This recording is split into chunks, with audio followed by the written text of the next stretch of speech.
Hey everybody, for those of you who are here, welcome to this Sunday Dolmenwood prep video.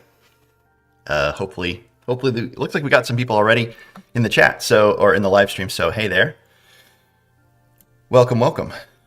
I have some music. I'm going to turn it down. I don't know if you guys can hear it or if it's just annoying in the background. Let me know, because I can turn that off. But I like to have music when I'm prepping. Anyway, well, welcome, as I said. Today, in this one, I think I'm just going to be doing a lot of prep for Hag's Addle. So we're going to be doing what we can there. I have no idea if we're actually picking up. Okay. It says that there's a video error, which is great already. But I have no idea if that's real or not, because, you know, tech is one of those things that I'm just not great at. So it's possible it's actually doing nothing right now. It's also possible it's working just fine. Howdy, hail, and huzzah.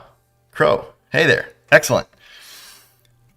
Okay, so it looks like it is coming through at least okay. What ho, DG? Awesome. Great. Now, can you guys hear the background music? And if so, is it too loud? Or is it just annoying? Because I turned on the audio there, picking up what I'm listening to, which is just the Dolmenwood Tales Under the Oak soundtrack. I don't know if it's annoying, too loud, not loud enough. Okay, there's just no music. All right. Is that audible? Well, regardless.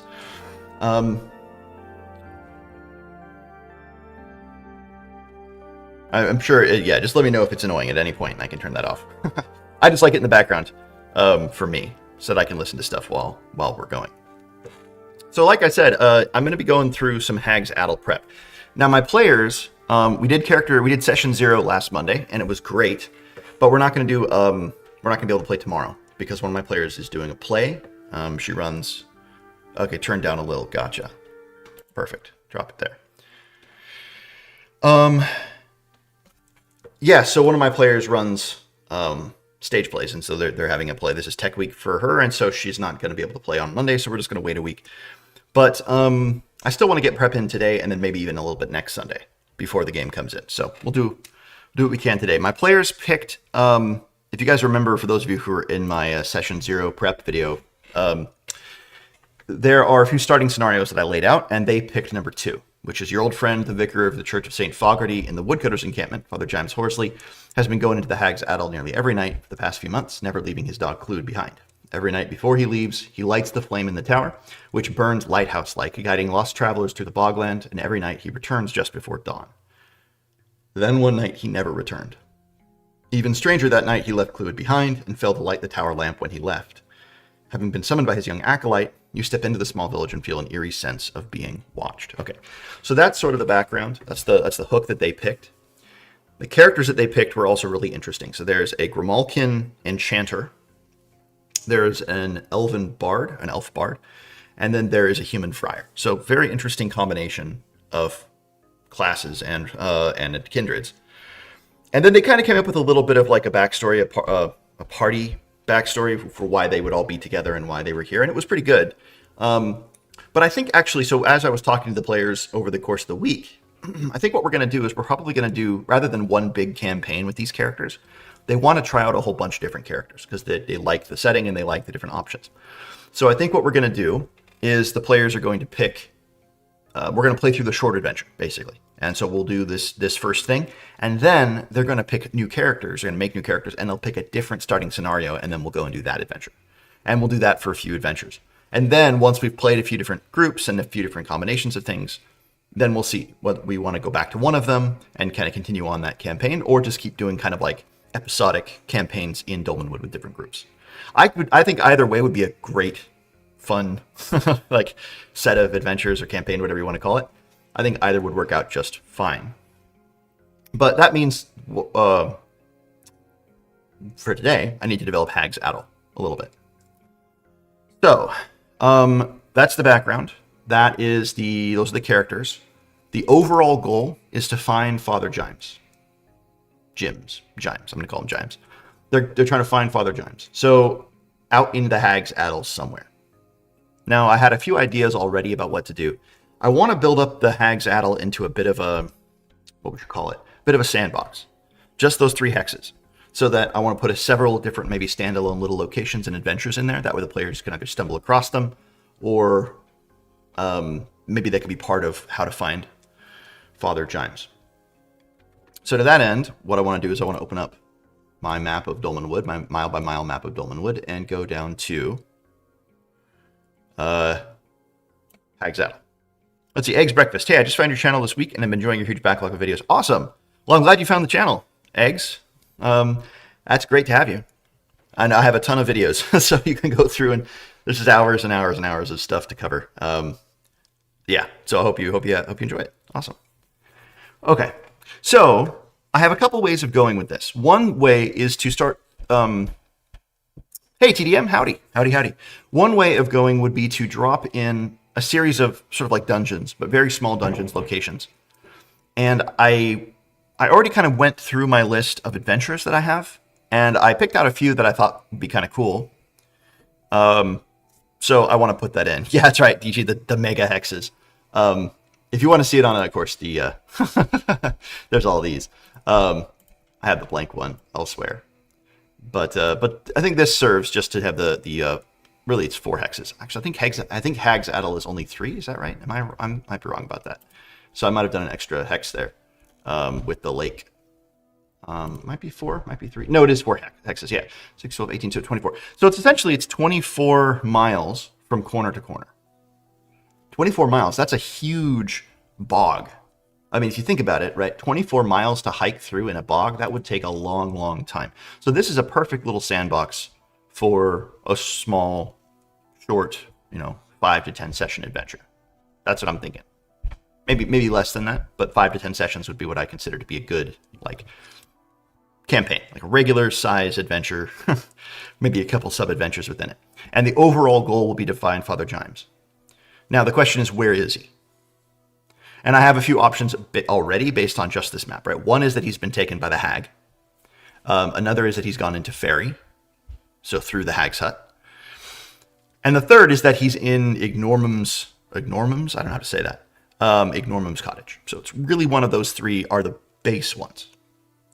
But you could also add in several adventures from elsewhere, seed them into the bog, and it would be pretty easy to drop him in there too. So that's what we're going to be doing today. There are a couple NPCs that could be interacted with already that might have more information. So Techwell, he's the Breggle fisherman who hangs out in the bog by himself, Techwell. And then there's Bragwin Hode, who is a sort of a witch, maybe ex-witch, depending on how you play her, but she's a witch there. Then there's the fairy in the Tower of Frost, and she has been traveling around, going all over the place, so maybe she could be a source of knowledge as well. Then there's the Hag, of course, and Ignormum. So there's a few NPCs that the players could seek out. Not that they know of any of them yet, but there are a few NPCs that could maybe direct to where Father Gimes. So in other words, this is a great location, right? This is a great spot for a campaign. At least in my opinion, this is a great spot for a campaign. Because you just have so many opportunities for cool stuff. Cool NPCs, cool locations, and plenty of plenty of space.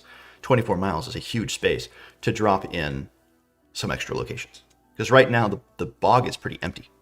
You've got Techwell's hut, you have the Hag's hut, you have the Soul Pond, you have Ignormum's cottage, you have the floating island of frogs. And I think those are the only locations set in the bog. So plenty of space. All right. So there's a couple things that I wanted to do. First, I want to draw a map, a hand-drawn map, because I think that one of the ways that players can find some of these locations is to search Father Gimes' church, and maybe there will be a little bit of an adventure there. I don't know, we'll come up with something, but one of the rewards for searching the church of St. Fogarty will be to get, the map of the bog. And it'll be a hand-drawn map, and it'll not be accurate. So to that end, I want to do a quick little, a quick little map here, and we'll see how effective I am at it. I'm not a great artist, but this is supposed to be an old priest with a shaky hand who is doing his best to kind of have a crazy map. Now I have one that I've already made as a bit of a... Actually, I might just use this. What do you guys think? This is my map that I already made using this. It's pretty... As you can tell, it's pretty basic. But it is supposed to be pretty basic, right? It's supposed to be pretty basic. Hey there, Yummy.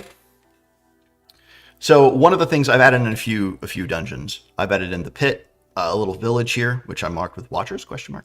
And then I have the moot stones, and then I have Rafflesia, which is the rotten gardens of Rafflesia, which is a little bog adventure for Shadowdark that I found. It's just a few pages. I've reviewed it on the channel before. It's a location. It's totally self-contained. It's like 5 rooms. It's within an arch on top of a little hill mound in a bog. And that's all that's required there. And then it relates to an old ferry, Rafflesia. So it's actually perfect. And so I just dropped it in right here. And I don't know anything else about it. But so I have Rafflesia here. And then I have the Mark of Chell, or the Ring of Chell, which is marked on the map. Never beyond Chell. And then these X's, are little X's all over the place, are, I think, their players aren't going to know this because there's no indication. But those are all of the locations where he has found the Hag's Hut. And he notices, right, that they never go beyond Chell, and they never go beyond Rafflesia. So they're always within this little bounded region, but they're appearing all over the place. Now, the players aren't going to know what those X's are. They're just going to notice a bunch of X's. And then they're going to see never beyond Chell and never closer than Rafflesia, right? So they're going to see those two things, and they're going to be like, okay, so maybe these X's refer to some location or something he's searching for. No, there are no roads in the swamp, Eggs. I mean, there might have been. There's a shrine over here to Saint Wort. And I'm going to have a little ruined village here on the edge of the swamp, on the edge of the river, but it's going to be ancient and it's going to be overgrown and sunken. So he has little warnings, right? Boggins, stay out over here. And then Brogwen, he has this little weird sealed frog water. So that's that's going to be the code, basically the magical phrase to get into her cave. It's just like a sealed little gate, and he and she have interacted. That's what I'm going to be writing. So he and she are kind of friends, and he knows the pass phrase to get into her cave. So the players have the map, they'll have the sealed frog water, and if they put that together and they'll be like, oh, and they use it, they can get into her cave and talk to her. But maybe they don't. Maybe they're like, what the heck does sealed frog water mean? I have no idea. And then they won't ever say that. And then they won't put those together, and then they won't be able to talk to Bragwin. So basically, I'm just going to use this. I'm not going to do a new map. This is fine. This is totally fine. And if I want to, I can edit. I can edit it in Paint and add more. But I don't think I need to, because if I have Rafflesia, that's a cool location. There's the pool up here, and then there's the pit over here, which is from a different adventure. I can show you guys that too. So there's the starting little town. I did the little shapes symbol for the church. Fog Lake up here, St. Wort, the Ransom Creek. Anyway, okay, you guys get the idea. That's the map. I do want to add a couple of new locations on here, though. I do want to add a couple more. I think I could put one up here. And I think I could put one maybe like over here in the bog. So let me do that. How am I going to do this? I think if I just open recent, Father Chimes map. No, don't save. Let me open it up over here then. Because I might have just moved it. Okay, there we go. This works. Perfect. Yeah, exactly, frog water for some questionable bar drink. That's funny. Okay. So then the question becomes, what adventures am I adding? I'm going to be coming up with random encounter tables, and I want a monster that hunts the bog. So we have the hag already, but I want some individual creature that the players could hunt down if they want. Something like that. And I don't know exactly what it will be, but we're going to do something like that. So I need, so what's the plan for today? 2 more locations to add into the bog. Come up with a random encounter table, at least enough that I can have some interesting encounters on there, some creatures. And I can use the ones from the book to help generate that. A particular monster and its lair somewhere here. And then just cool ideas and stuff that I can start throwing in, right? Making it a little bit more interesting, making the travel more interesting, things like that. And connections between these locations and NPCs. That's what I want to do. Make sense? Hopefully, to everybody. And I will be hoping that anybody has ideas, because I will be stealing them. Because I've already used a bunch of ideas from other people's ideas, from their videos and stuff in my game. All right. So locations. Let me go through. Oops. Some adventures. And let me go through some Shadow Dark adventures first. Okay. So we've got a place that was, is, and will be. That's not really going to work. Caught in the Snare. That's not really going to work. The Dawnfist adventures. Not really going to work. Yeah. The Meadery Mishap. I suppose it could, but it's a coastal adventure. That's not really my vibe here. Not Elven Tower. Not Frostmire. Isle of Bleeding Ghost. No. Khazad-mor. No. I mean, the Concealed Abbey of the Dragonfly Horde, that would be a fine adventure to add in. It's kind of, it doesn't really fit. Firefly Gods. It's a bog. I guess you could do that. An old firefly, giant firefly creature. The Runehammer Adventures, Cry of the Stingbat would be better than the other, but I don't want to run Cry of the Stingbat. Let's see, Sepulchre of Dust, not really. Source of Victory. So, Jaguar Princess, Sun-Shattered Tears, Temple of the Green Devil, and Worm Witch are all out because they're too specific. But Tomb of the Dusk Queen could work. It's just a little dungeon. You could put a little barrow out in the bog and put the Tomb of the Dusk Queen down there. It's not dragging me in. Let's see. Temple of the Shadowed Arachnid Queen Velga. The Tomb of Astrabaris for Unbroken City. Throwy Games Adventures. There might be one of these that I could do. Spectral Sorceress, Slime Lord, Unnatural Selection Adventures, and not really on any of those. Not a Flying Leopard either. Okay, how about these? Very Merry Shadowween. Great adventure, but not for this. Stinking Suspicion. I could use this for the village. You have Black Tentacles. That's one of the things on the list of encounters that can occur. And there is a big, like a giant,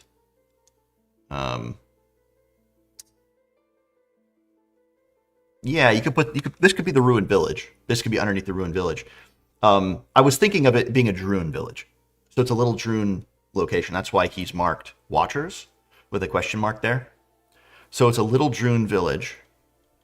And beneath the Druun village, you could do this location because this location is all about ceremonies and a library of knowledge, has a ritual room, has a library, has the phylactery room. That all sounds like stuff that could work with the Druun pretty well. So I think I'm going to put the Stinking Suspicion. And it's got wraiths, goblins, but I could change those goblins out for something else. Fairies, boggins, or something like that. And then zombies, which there's bog corpses, which work just perfectly here. And then these horrible dark energies could just be bursting out from some Druun thing. So I think this works. You got giant spiders that work just fine. There are spiders in Dolmenwood. And having an empty village, an empty, like half-sunken village in the middle of the swamp that the players could check out with a little dungeon down here, I think that's kind of cool. Maybe there's a little, manor house too, because this room 10 does lead up into a manor house. So maybe there's a little, what's there? Let's see, a Hornswoggler, creature with a mouth like a trumpet that mimics voices, lures victims to their and drains brains with a trumpet mouth. Just an idea. That's amazing. I'm copying and pasting that. How do I copy this? No, I don't want to report the comment. I want to copy it. That's amazing, Crow. Copy. There we go. Okay, so we're going to put the Hag's Addle. We're going to paste that in. Boom. That's awesome. And that wouldn't be too hard to develop stats for either. A Hornswoggler, creature with a mouth like a trumpet that mimics voices, lures victims with their names, and drains brains with a trumpet mouth. That's awesome. Okay, pop. So the Hornswoggler is out there. Hornswoggler is out there somewhere. That's the big monster. Thank you, Crow. You've just contributed to my world in a concrete way. That monster, it's an individual, unique creature, and it's now in the world in Hag's Addle. That's super cool. Maybe it's some horrible... Maybe it's a cursed human, right? Like the hag did something nasty to it. And so ages ago, it became this horrible thing, and now it's just going around eating other people. Or maybe it's a cursed fairy or something like that. Or maybe it's just a horrible beast that's related to the Boggins somehow. Okay. Let's see, Bayar the Old.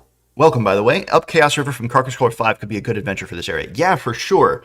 The one issue I have with that is that you would have to basically lay out... How long is the river from Up Chaos River? You could put it in a stretch of the river.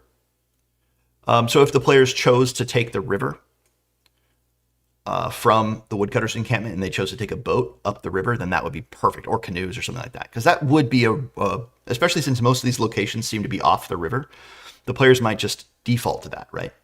Which is one of the reasons why, by the way, I want to put in a couple locations off the river. Because right now it's like, oh yeah, obviously we take the river and then we stop at Tech Wells, then we go past Rafflesia, then we go past the village, then we go up to, well, this region that just says stay out.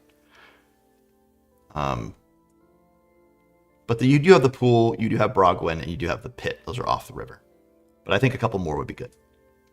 Okay, so a stinking suspicion. I'm going to add that in. That's the village. A stinking suspicion. It's like 10 1-mile hexes. That's really easy. Oops, that's not how you spell suspicion. That's how you spell suspicion. A stinking suspicion for the Watcher village. And I'm going to have to come up with a few things there. Because, yeah. Because it's not exactly perfect. Okay, so we'll close that. Let's go back here. Okay, let me look at that then. So this is, you said this is in Carcass Crawler 5. That would be, oh, it's in my Carcass Crawler RPG game systems, old school essentials, Carcass Crawler issues, Carcass Crawler 5. All right, up Chaos River. Oh yeah, that's not very big at all. Now you have the town at the start, so that would just be the woodcutters encampment. Oops. Tanglebrush Isle could be the Mootstones. Let's see. Are there? The question is, are there things that do go against what I would want? I'm not so. Well, there are merfolk. There could be a few merfolk from Lake Longmere who got settled down here. Yeah, the merfolk, mutated merfolk. That's cool. So let me look through the locations. So we have a fairy font. That's perfect. Merfolk Lagoon, which is perfect. Deadly Blade. A Gravity Blade +1 sword. That's a cool magic item out there on the river. 4 Bog Zombies. That's perfect. Hobgoblins. I'd want to change the Hobgoblins. Hey, Tavarna. Hello, hello. Welcome. Young Mermaid, Freya, Merfolk. Yeah, that works. The Hobgoblins are the ones I wouldn't want. I could just use Crookhorns or something like that instead of them, though. Bleeding Man, Garrett the Woodsman. Yep. He's a feral weretoad. Ooh, that's cool. Giant toads, and there's giant toads out there. The woads are out there. So he could be a giant woad. Freshwater termites, that's pretty cool. Giant beaver. I could change that to something, though. I'm not sure. Oh, the Washaway Village. Just change this to the other village. Oh, it's an entire village apparently uprooted by the floodwaters, blocks the river. Oh, that's up here. And then you have the Bisected Graveyard. Those are ghouls. There are ghouls here. And then the Hag's Lair itself. Grindylows, River Trolls. This could work just great. Yeah, thanks, Bayor the Old. Let me drop that in. Let's see.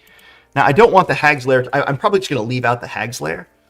But maybe, like, from the Mootstones up to Tech Wells. That's that stretch. Hey, Goma? Is it Goma or Gomi? Or just Gom?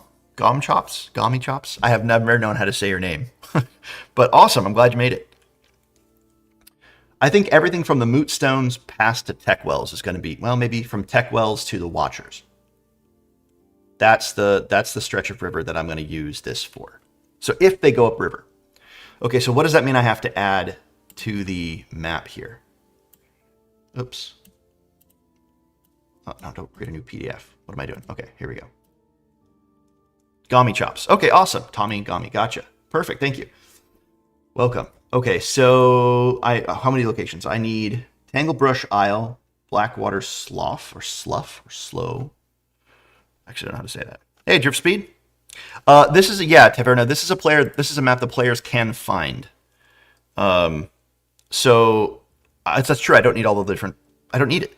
I just need a couple locations that are already on here. Tech Wells is already on here. Rafflesia is already on here. Watchers are on here.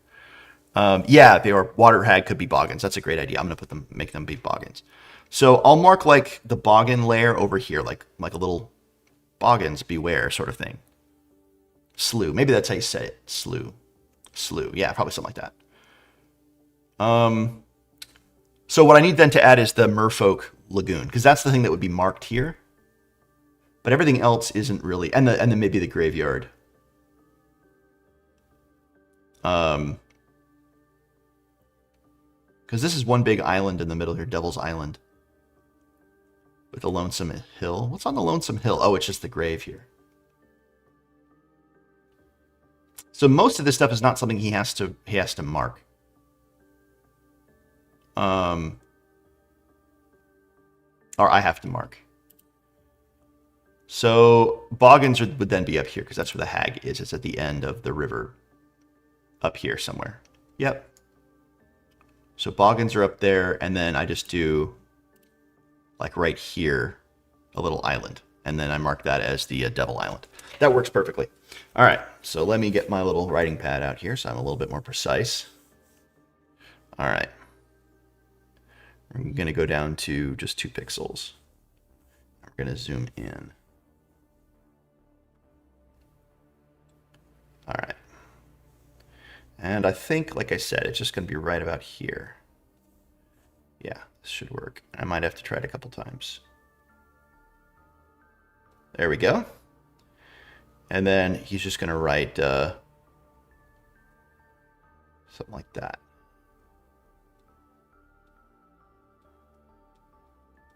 Devil's Isle. And that's sufficient. That works just fine. And then more Boggins up here.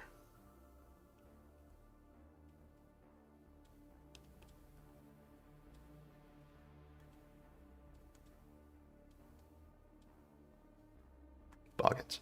There we go. That's great.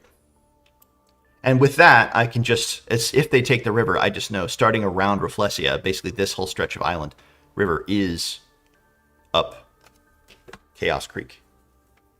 Or whatever it's called. Yeah, up the Chaos River. Up Chaos River. Awesome. Dude, those are both amazing suggestions, both the monster and that. So I'm going to save Father Gimes' map. There we go. And then, where was it? I'm going to do this, and then there. So from, is it Rafflesia or Rafflesia? I think it's Rafflesia.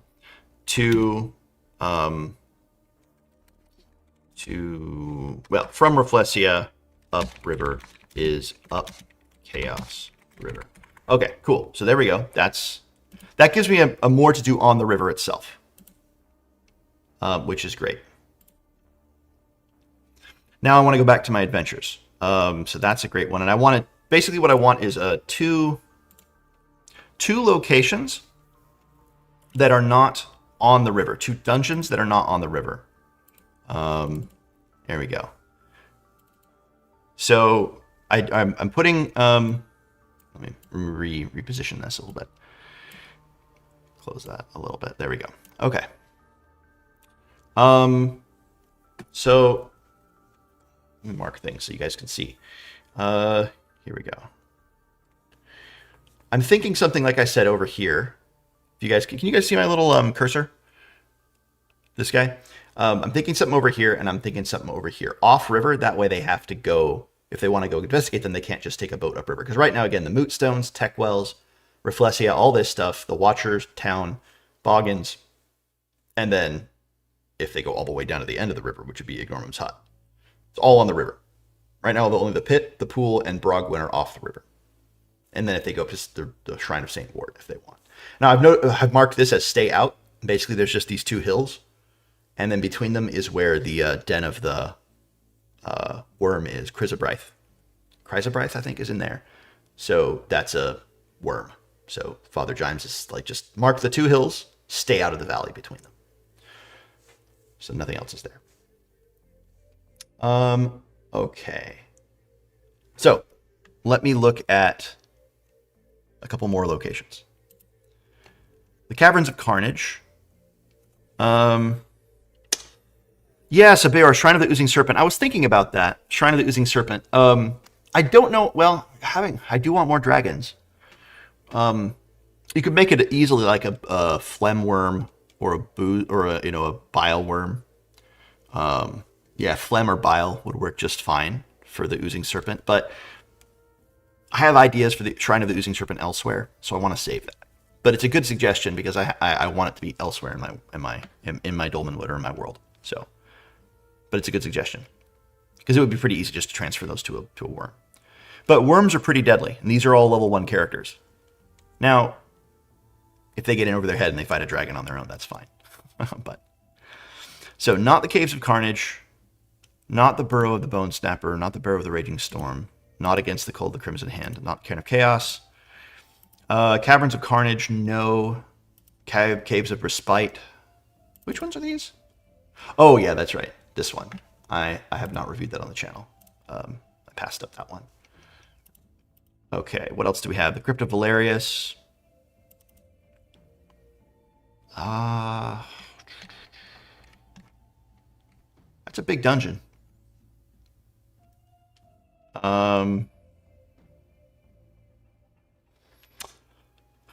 There's a third-party Dolmenwood adventure in this area, the Swallowed Saint.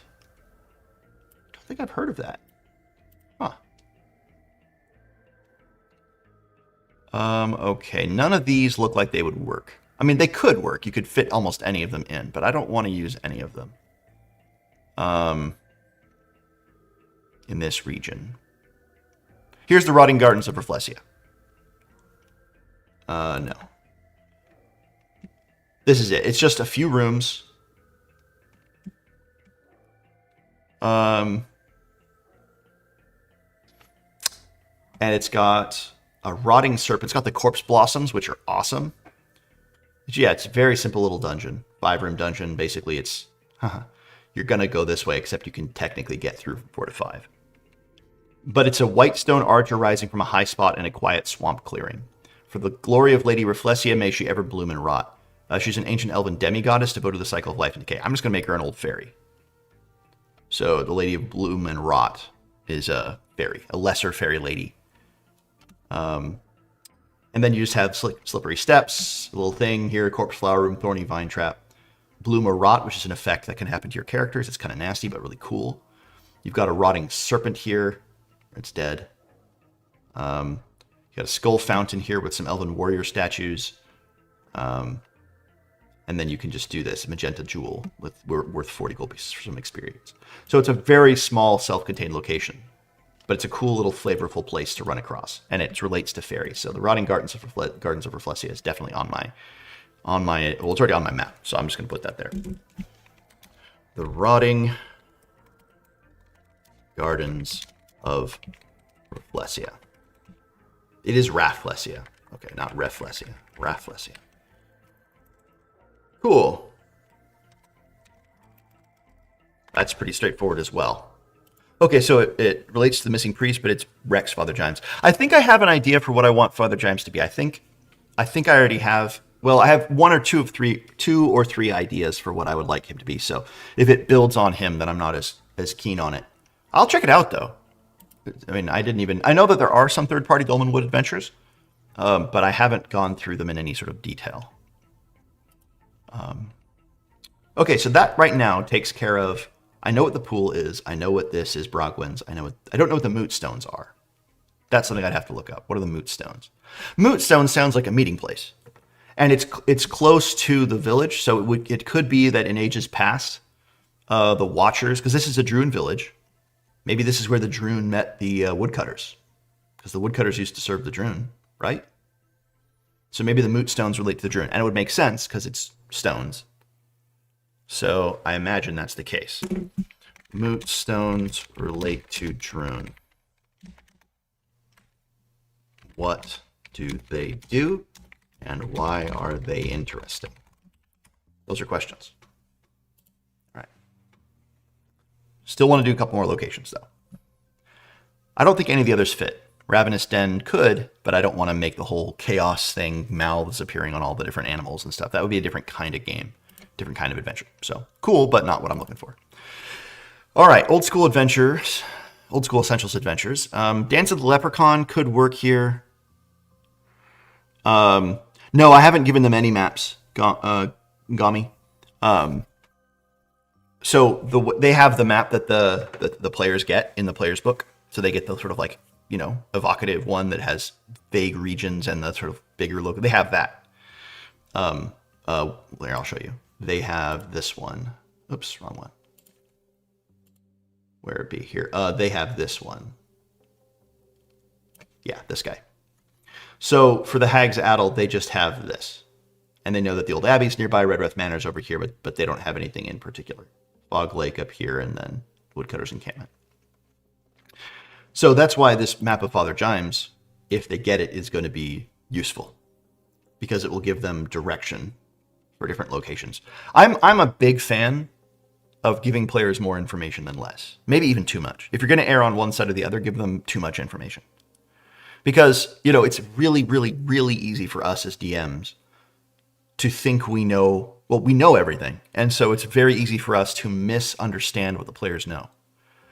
This happens to me all the time, right? I expect players to know more than they do because I know.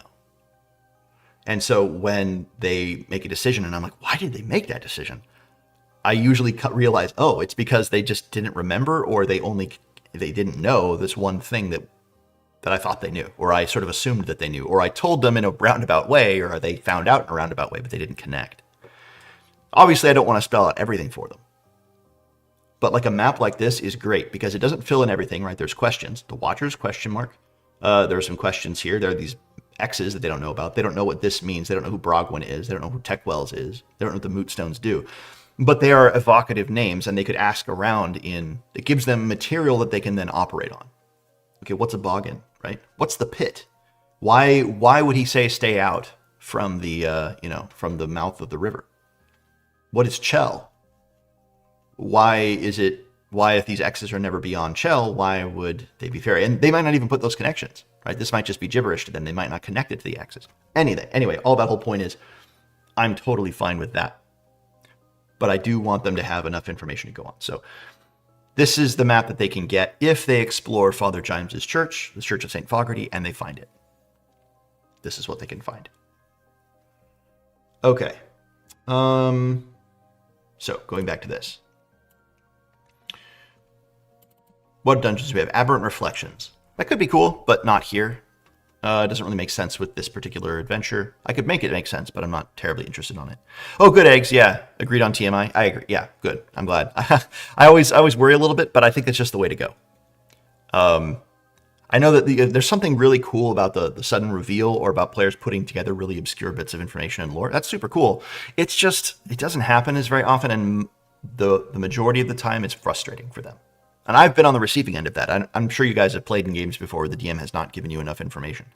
You're like, all right, well, I don't know. I'm just going to pick randomly. And then something bad happens, and you're like, well, I guess I kind of brought it on myself, but also I don't feel like I did because I didn't really know any better. So I like to give more information than less. Okay, so the Hole in the Oak, I've already put those in Dolmenwood and the Incandescent Grotto, so those are already there. Tangled is I don't know if this works really. Grow Hollow. Yeah, frog water. 1 part lime Kool-Aid, pineapple juice, coconut rum. Yeah, it actually sounds great. If I still drank, I would drink that. I love pineapple, anything with pineapple. Pineapple's like my favorite flavor. So that sounds delicious. I don't think there's any of these that really work here. Fallcrest Abbey is super cool adventure. It doesn't fit here. Advanced Ancient Academy. You could put it in if you wanted a little kind of generic dungeon somewhere out here. Holy Mountain Shaker is one of my favorite adventures, but it doesn't obviously fit here at all. And Halls of the Blood King doesn't work as well. So none of these really work here. Yeah, that's true, eggs. Yeah, that's true. Harder for players to get to surprise the DM with cool ideas, and the DM knows the secret of the situation. Yeah, that's true. I'm a huge fan of players surprising me with cool solutions to things. I think that's super fun. I've said this before, but as far as I'm concerned, if you know how an adventure is going to go before you run it, what's the point of running it? Right? Like if there's only one way for the players to solve a problem, or if there's only one path forward, or you script things out. I mean, I think a lot of us know this, but if you know how the adventure is going to go, what's the point in running it? You know how it's going to go. Either the players are going to die before they get to the end, or they're going to do it the way that you knew it was going to go, so you know how the adventure will end. Let's see. Land of Mist, Tower of Shalvax, Rage of the Forlorn God. None of those work so far. Scourge of Northland, Secret Vault of the Winston Isles, Seeds of Black Crag, Sword of the Dragon Slayer, Evils of Ilmire. Ilmire could have locations to draw from. There's probably stuff in Ilmire. I don't know it super well. The same with House Under the Moondial, but I think I want both of those unique, and I'm going to hold those for a different campaign. House Under the Moondial is amazing, and it fits with Dolmenwood, but I don't want it here. Drake Bolton, not going to run that as is, at least for Dolmenwood. Winter's Daughter already ran for this group, so can't use that. Valley of the Manticore, also not really helpful here. You could take a dungeon from it. The same thing, actually, with Shadow of Tower Silver Axe. You could take a dungeon and drop it in. It's pretty generic, so that's a benefit of it being generic. But I don't know. We'll see. Haunted Hamlet, House of Nine Ansels. I really just want 2 more locations. That's really all I want.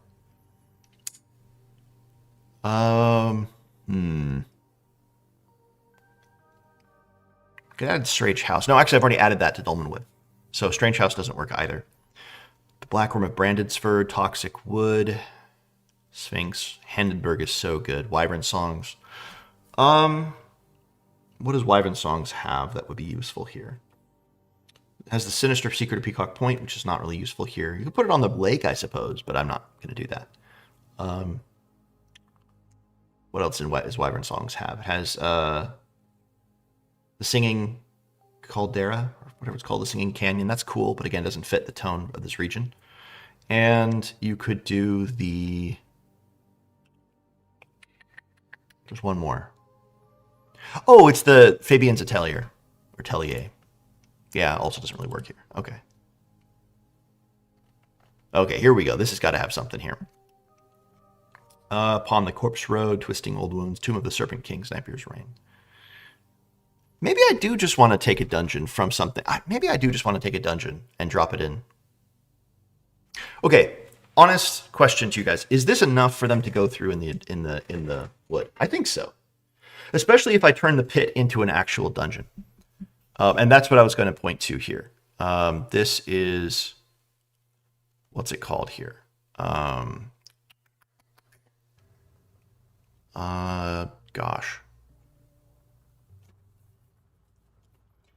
EMDT does have a really cool one.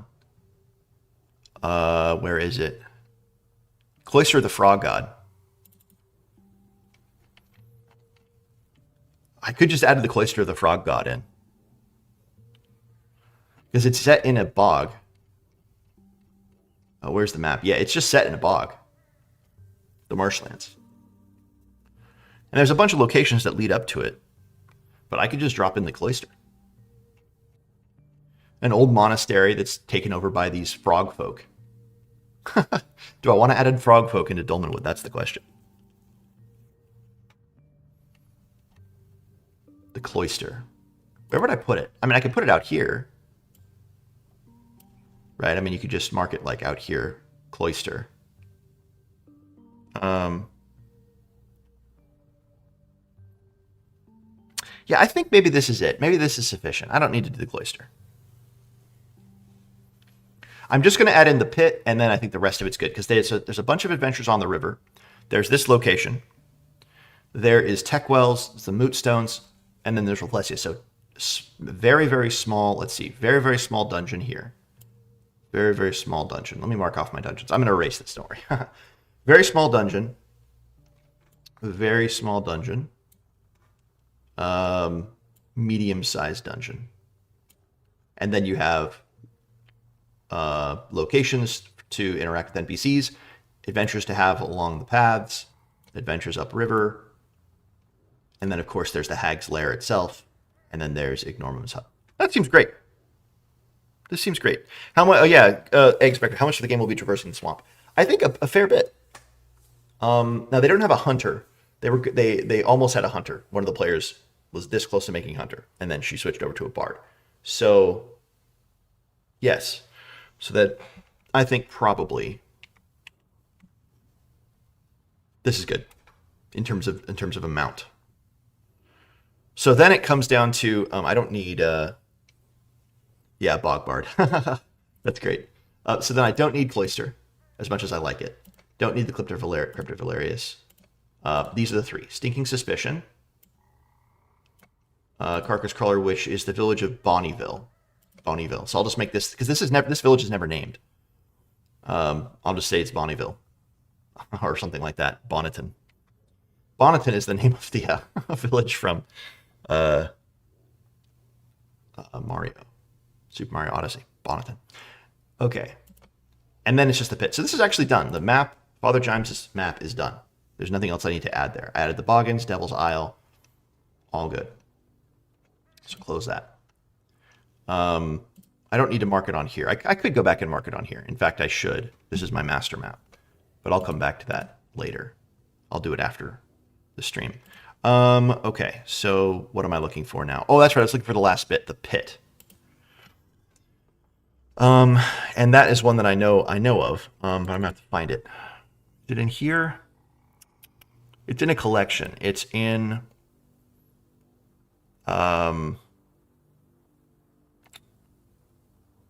gosh, what was that collection called? Perilous Deeps. There it is. Perilous Deeps. This is for Dungeon World. Dungeons for Dungeon World. Perilous Deeps. If you guys don't know this one, I've reviewed this on the channel a while back. This is a great book. It's got amazing little dungeons. And their system, well, they're more or less system neutral. It's for Dungeon World, but it's very easy to adapt. Uncertain Reflections is a great dungeon if you're doing a desert campaign. But look at the way they're laid out. They're so cool. So you have the themes of the adventure and how strong that theme is. And then you have common areas, which are kind of generic, unique areas. You can check them off. And then you have just basic descriptions of the place. But they're not, there's no layout given. There's no map of the dungeon given. So it's up to you how big or how small you want to make it. Bright Rock Barrow is a great one that would fit in Dolmenwood. It's about elves and undead and demons. But it's a little barrow out in the woods somewhere. So this would work just great for a Dolmenwood game. But the one I want is Not Those Who Make Vows. That's a great one too. The Pit of Vanswink. This. So the idea here is that it's a mine out here. And I think it could be this old mine that's not in the bog itself. If you'll notice, back at the map. Oh, I did. I closed the map, didn't I? Where did I close it to? Why would I close it? Gosh, I don't even know where I can find it again. But it was on basically a little spit of land. Let me see if I can find it over here.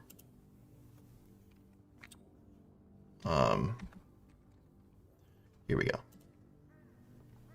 Yeah, it's on this little spit of land over here. So it's in the foothills of the cliffs and crags on the southwestern end of the bog. Because if you notice, the whole bog on the southwestern end is just cliffy and craggy. I think that's really cool. Essentially, you have all this highland here, and then you have this drain land down here, which is kind of where the bog forms. It's really cool. It actually makes sense geographically. And then it kind of levels up again over here, or evens up. So you're in a bit of a valley, right? On the north, there's this region where it's all hilly, and then down here to the southwest, it's all hilly. So the bog goes between them. That's awesome. But it's over here, basically. And that's a little bit more stable than in the bog itself. And once again, if you look at the Perilous Deeps, it's a really cool location. I think it's a cool little image. That looks great. You have this like basically it's a dungeon that goes down into the earth, but you've got different access points at different levels. It doesn't have to be huge. I could make this like 30 or 40 rooms. And it would just be a place they could go back to and back to. So here's my theory. You guys can decide what you think. Either Father Gimes has been taken by the hag, which would be fine. That'd be pretty straightforward. Then they just learn there's a hag in the forest and they go to him. Or Father Gimes was taken by an adventuring group that was looking for the pit. I think this is interesting. So he was basically kidnapped by an adventuring group because he wouldn't help them find it. And so they dragged him off. And so everyone thinks he's been taken by the hag. But he actually hasn't been taken by the hag. He's been taken by these adventurers to this place. And the thing about this is that it's mostly like oil oozes. And then there's like some undead. There's some stuff here. There are these former creatures that lived out here, the lurkers, but they're not in the adventure. They're all gone. So it's really just it's sort of like there's some undead, there's some oozes, and you could make it bigger than that or smaller than that. But I think this is really, really cool. Yeah, me too. Ricala, who's the old, it's the lurkers used to worship him. But I'm going to make Ricala, I think maybe just like a I don't know. Something. Actually, you know what? There is that weird bird, isn't there? In the Cobbin village. There's that weird bird. There's the egg that hatches into the bird. It's one of the weirdest parts of the whole adventure, the whole campaign, the whole world of Dolmenwood, right? There's this bird.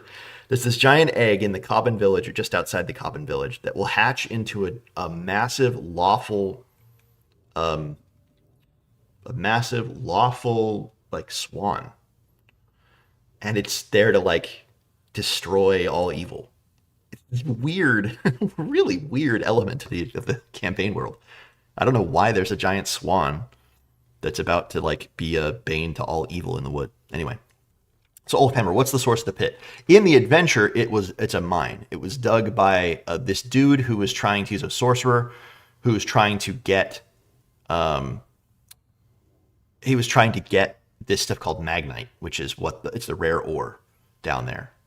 And he died. Everything died. He was a Cyclopean Vanswink, but you don't have to do that. I just want the location. Basically, that's what I'm doing. I just want the location. The mine head. I think this is super cool. And then there's a bunch of cool locations within the mine that seem fun. I'm going to use this. I'm going to use this for the pit. And I think that's what I'm going to do.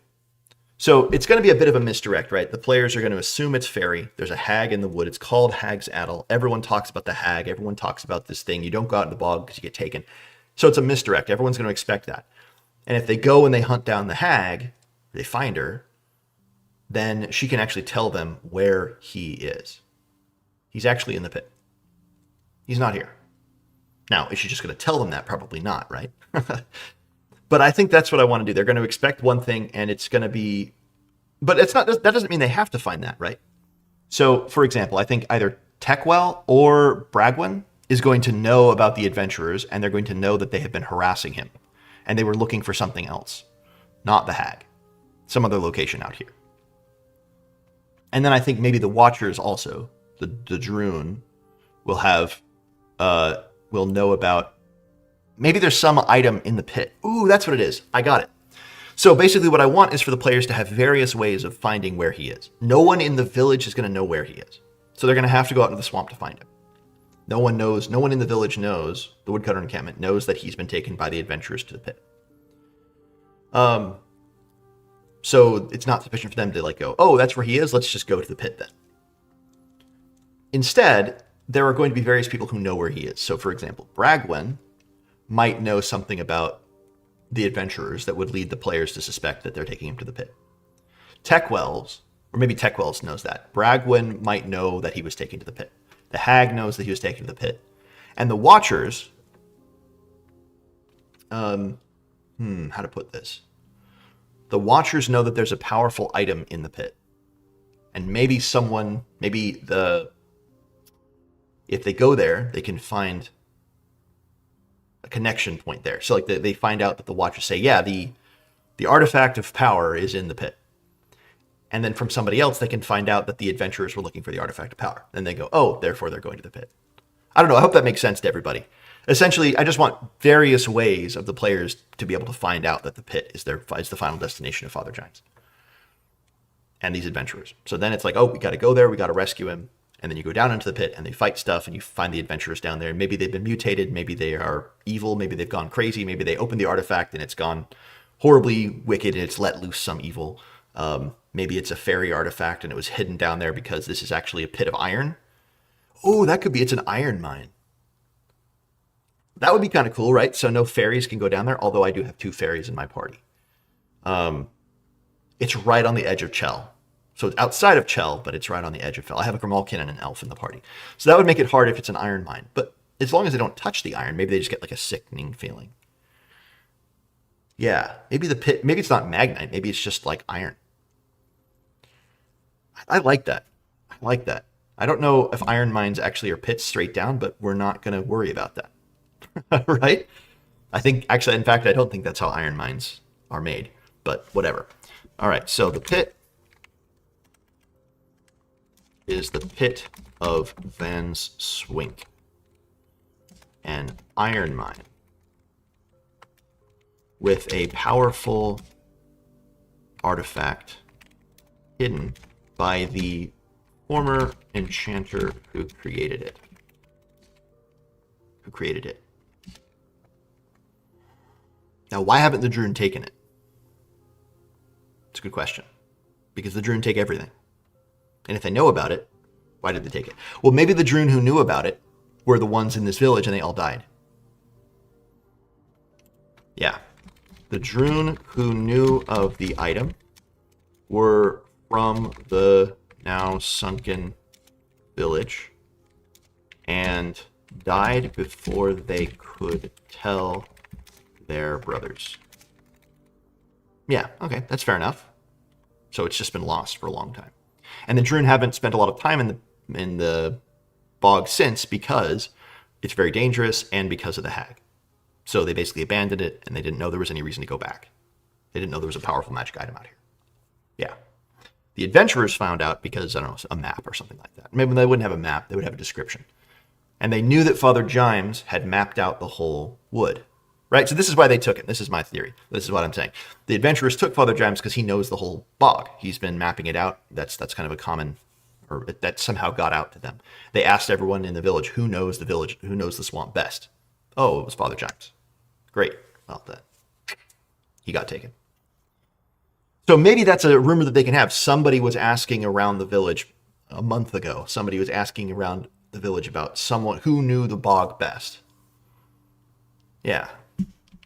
Someone was asking around the woodcutters' encampment about who best knew the bog. Everyone pointed to Father Gimes. Okay, so he was taken by that person, probably. But there's going to be some misdirects too. There's some people who say, oh yeah, he ran into the hag, or he was talking to an old woman at the edge of the village, or he was seen at the moot stones talking to an old woman. Maybe that's Brogwen. Yeah. Father Gimes was seen at the moot stones talking to an old woman. Great. I love it when things start coming together, at least for me. Like whenever you have an adventure that's like a couple things start clicking and you're like, oh yeah, oh, and then that would work, and then that would work, and then you can start putting it all together. It's super cool for me. Okay, so Father Gimes was at the moot stones talking to an old woman. Now, what's the artifact that they're seeking? I actually want to use one of these that we developed. For those of you who were here for my other stream, we had a whole bunch of cool items. So the Amulet of Refraction, that breaks the wearer into different versions of themselves. That'd be kind of cool. Would it be the Cold Heart, frost resisting and fire attracting armor? Probably not. Is it the Belt of Hindenburg? Maybe it's the Chimes of Absalom. Ooh. That's cool. They just got to have 8 dogs. Yeah, exactly. Maybe it's the Chimes of Absalom down here. These big, thick chimes made of bone that when played create a cold, thick fog that spreads and reveals players to be in the plains of Guthold, can conjure or call upon a servant of the blind king who knows many things. That's cool. The Chimes of Absalom. Chimes of Absalom are hidden in the depths of the pit of Vanswink. And the adventuring party that kidnapped Father Gimes to force him to show them the way wants it because reasons. Why would they want it? Well, maybe somebody disappeared into Gloomhold. Maybe somebody disappeared into the realm of, like, the brother of one of the party, the other adventuring party, and he disappeared into Gloomhold. And so they want to get the chimes, because that will allow them to enter into Gloomhold, sort of. Or at least they can conjure the Servant of the Blind King. Or maybe they just know, hey, this person can tell us many things. Because they want the knowledge that the Servant of the Blind King has. Yeah, that works. Sweet. This is actually really cool, if I do say so myself. Because this is basically, so you got a region. There's a whole bunch of different locations you can go into with different reasons why you might go into them. Just they're there. Maybe I could connect something. So maybe like, for example, Techwell. Techwell. His name is Techwell. Techwell knows that at Rafflesia, Father Gimes was checking out Rafflesia. And if they go there, then maybe there's a mark of the Droon. And that would take them to the Watchers. So boom, boom. And then that takes them to the pit because they have the location. Boom. Or maybe Bragwen wants them to go to the pool. Yeah, it's a cool idea. I think you can have the frozen. Yeah, if they play the chimes. Now, if the players get the chimes, that's pretty cool. And that's what I imagine they will do. Okay, awesome. So that's the overall outline. We're going to do the Chimes of Absalom. Okay, so I can close this down. This map is sufficient. It shows them lots of different locations around, stuff they can encounter, adventures they can have as they go through. If they choose to go upriver, then they're going to have this adventure. If they choose to pass through the bog, slower, harder, they're going to run to other stuff, boggins. They might run into the Hornswoggle, which is the creature that was now added in, which is super cool. Exactly, Gummy. And then once they get it, then the Droon are going to be like, ooh, what are those? You can summon a fairy servant and ask him questions, and he has to tell you? So you mean knowledge? That's ours. So the Droon would want them, absolutely. But for this campaign, I think, so as I said at the beginning of the stream, we're going to be doing a series of basically like not one-shots, but episodic adventures with different groups. It's the same players, but it's going to be different groups of characters. So, because they want to try different characters. They don't want to just stick with the ones that they built because they want to try different builds. They want to try different classes and kindreds and stuff. So they're going to do this first one, which is this adventure. And so it'll be, I imagine somewhere between 5 and 10 sessions. That's my guess. 5 and 10 sessions. That'll be most of, September, October into November. And then maybe around Christmas, we'll start a new adventure. And it might be a couple months later with a new group in a different part of Dolmenwood. So, but then what's cool, of course, is that they can always come back to their characters, or I can use those characters or what happened in that first adventure to seed other adventures. And so then as they start playing more groups and they start doing things in different parts of the wood, those consequences will continue to reverberate out. And so eventually they're going to start developing a bit of a campaign world here for themselves. Like they'll make their own marks on it, and it will change the way that the campaign goes. And then eventually, if they're like, no, I really want to do a long-term campaign with one party, then we can use everything that they've done as the background. And they'll know the wood better because they'll have played in different parts of it. They'll have a better understanding of the factions because they'll have interacted with them. They'll have personal buy-in because their characters will have been in the world and have done things, and those things will have effects on other parts of the world. And so I think it's actually a really cool idea to run a series of adventures in the campaign world for different groups before you run the big campaign. So that's my big vision. The nice thing about that too is that it lets us, if we just get tired of Dolmenwood, my players are like, this has been fun, but we'd like to play something else, then we can stop. I imagine as level 1 characters, Gami, they're smart enough that they will be cautious. So when we played, what did we play? What am I thinking of? Oh yeah, when we played Curse of Strahd, they were level 4, maybe level 5, and they ran into a couple of hags in the old bone grinder, and they were extremely cautious. Now, they ended up trying to burn the place down, and they did succeed on burning it down and killing them. But it was sort of an accidental escalation rather than like we can take them. They were like, oh, there's a couple hags in here. We need to not antagonize them. And then things kind of went bad against their will. Bad rolls and a few bad choices that kind of escalated. So I think they're going to be cautious, especially as level 1 characters. But if they start fighting with her, well, that's that, There's plenty of tricks that she has to deal with pesky adventurers, even elves. And what's interesting, of course, is that each of them has a different reason for being out here. So the friar character, he is good friends with Father Gimes. And so when he went missing, he was like, oh, of course I got to go find him. So he's interested in looking for Father Gimes. The elf is actually an agent of the steward of the Duke. So I created a character who's the ducal steward. I haven't yet come up with all the details of him yet. But he's essentially working with this elf who her whole goal is to prevent the Frost King's return, or the Cold Prince's return. She has been a member. She was a member of his court, and she has did everything she could to break away from it. She finally escaped. She managed to find a way through from his world, and she knows that he wants to conquer the human world, and she wants to prevent that. So she is trying to find doors to Fairy. That's her whole thing. And she knows that there's a door to Fairy somewhere in Hag's Addle. And she knows that Father Gimes knows it better than anybody else. So she's trying to find him because she wants to find the door. And then the last one is the Grimalkin. He basically spent his whole life, or he spent 100 years as the pet cat of a person here. He just enjoyed that life. He's a Grimalkin enchanter. And he's just yeah, this is great. I get fed. I get to, be pet. I get kind of all my life. I get to explore a cool area.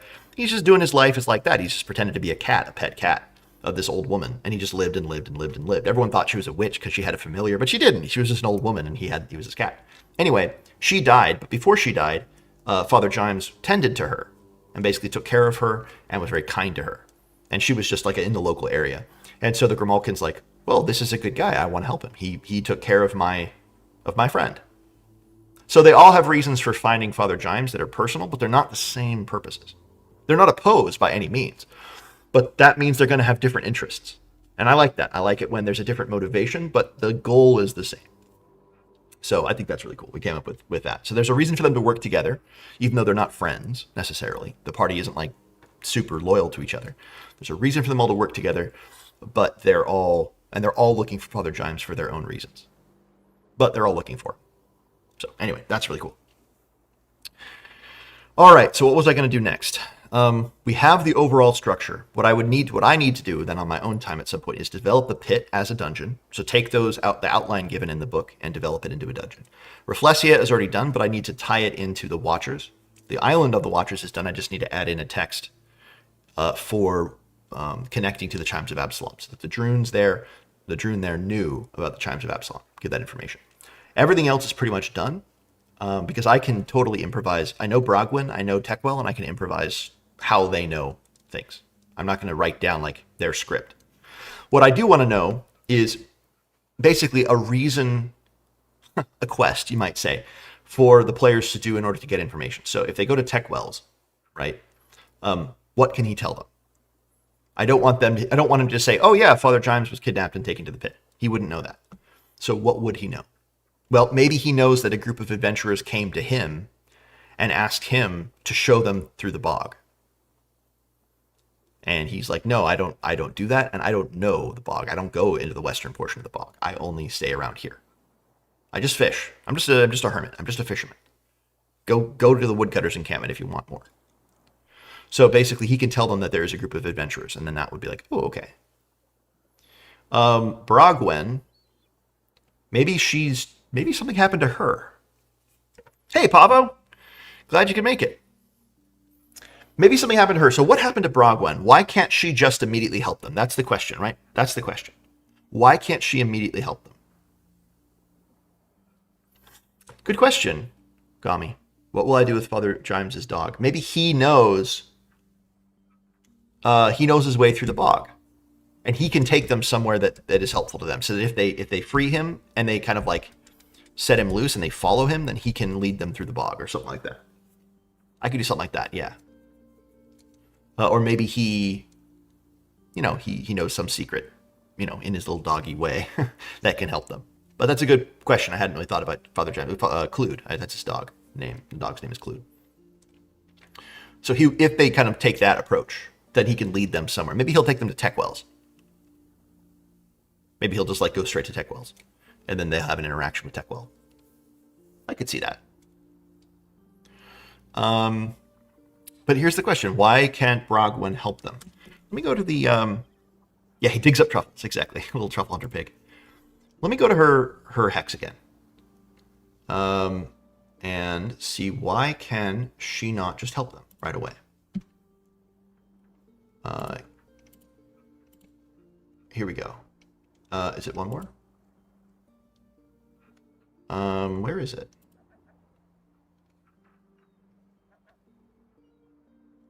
The Witch's Cave. Oh, it's technically north, but So what is she? Brogwen Hode. She's a witch. She's an IFS Sturiel. She's neutral, quarrelsome, dislikes being disturbed, amenable if our matters arcane are broached. Reeks of onion. What does she desire? Magic items of all kinds. The return of her wand, stolen by the baker. I don't really want to go all the way there and do the baker's dozen adventure. That'd be fun, but that's a whole sidetrack that I don't think I'm interested in. So that's not what she needs. So she's not going to ask them to bring back her wand. She can remove curses. Maybe she herself is cursed. Maybe she's been turned into a frog. Maybe she was turned into a frog by the hag. She can't cast a spell because she's a frog. She can't use her Hesturial powers because she's a frog. Yeah. She's a frog. And in order to get her not to be a frog, she needs rot blossoms from the Gardens of Rafflesia. And she can tell them that, yeah, okay, there we go. There we go. She's a frog. She's a frog, guys. I figured it out. She's a frog. So why can she not help them? Brogwen has been turned into a frog by... And she's got her little witch hat on. I like it. It's going to be silly, but it's going to be great. By the hag. What's interesting, too, is one of my players is an alchemist, the Grimalkin. He has an alchemist background, so he can maybe use her herbs and her spices and her things to make a cure. Okay, by the hag.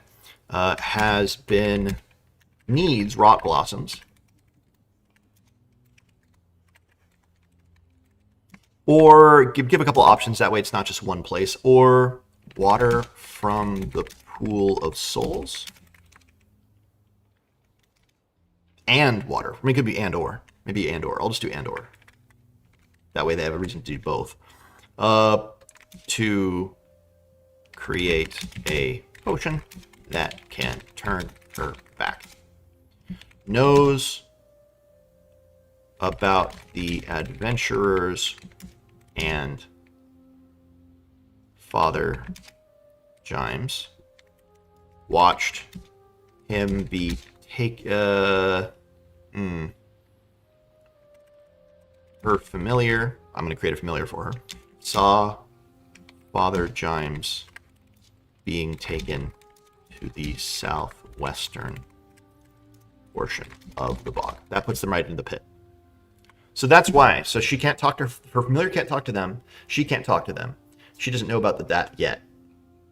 So if they come there, little frog, she can somehow indicate that she needs rot blossoms, but she can't communicate beyond that. And in the pool of souls, maybe that's something else. Maybe she can croak a few words, and that's it. Okay, there we go. So that basically, if they take that approach, if they go to Brogwen and they do that, then they have to go to Rafflesia, they have to go to the pool of souls, but then they can go across.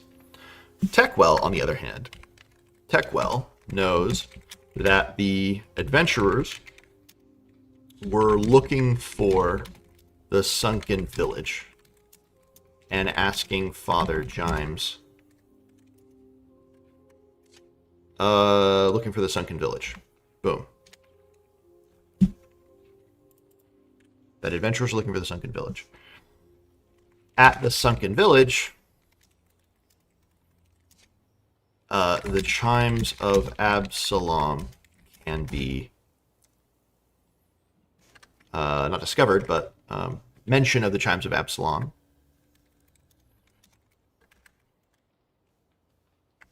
can be discovered, along with a mention of their hiding place in a mine of iron in the bog.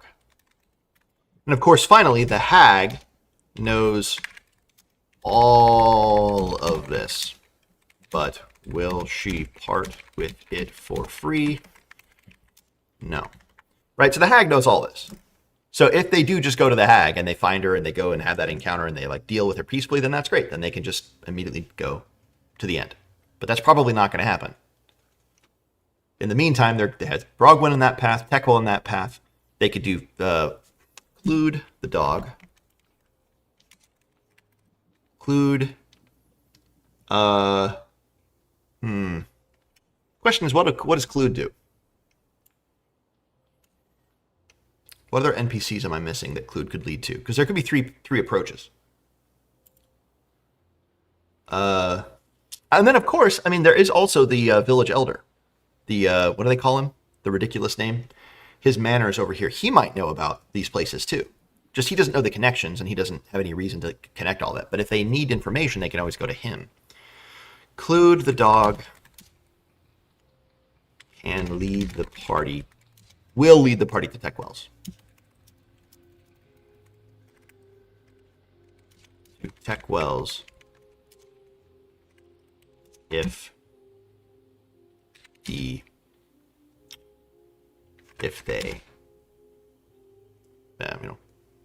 take him out. Take him out, on a leash. I don't mean like kill him. They take him out of the village. Okay. I don't know, man. I think this is great. Let me pop this in here. Okay, so let me see really briefly. Okay. This is looking good. This is looking good. Now, basically what I want is, I know now the NPCs, I know the locations, I know the relationships of them. Techwell can tell them about the village, which is a kind of a dungeon encounter there. There's an adventure to be had there. In order to get from Techwells to there, they can either take the river or they can go over land. The river's faster, but they have all those encounters up the Chaos River. If they go through if they go over land, it's more dangerous. They can run into the creepy, the creepy creature that eats brains. But then also, right, this is just the groundwork. However they want to approach it, if they have a better idea for how to figure this out, then I'm going to let them figure it out. If they are really suspicious of this guy in town, well, maybe that ends up being what's right. I can adapt from here. But this is a good outline. This is a really good outline of the adventure. Now, I'm going to develop Hag's Addle the Bog a little bit. I think that's a good idea. And work on a little bit of a couple random encounters. Not random encounters, but make sure I know the table, I should say. And maybe spice it up a little bit. So, if we go close this, I'm just going to minimize it. I'm going to come back and do the Perilous Deeps probably maybe next week. Maybe next week is because I have another prep session. I want to do another prep session next Sunday. I won't. Well, actually, no. I won't. Now that I think about it, I won't be able to do that. I'll have to do it during the week. So I'll probably not do that on stream. But I can develop the Perilous Deeps into the mine, into a place that works as a dungeon. I have the Rotting Gardens of Flessiet, that's done. And then I have this place, which is basically done as well. And then this, which is also basically done as well. So 4 cool locations with adventures and stuff. This is what I want to do. So go back to here. Okay, so what are we looking at? The terrain is Tangled Forest. Oh, no. Swamp and Hag's Addle. Swamp, Hag's Addle. Swamp, Hag's Addle. Swamp, Hag's Addle. All right, and then I think the random encounters are in here. Encounters. Okay, so we're looking at Hag's Addle. Common encounters, uncommon encounters. Encounter type.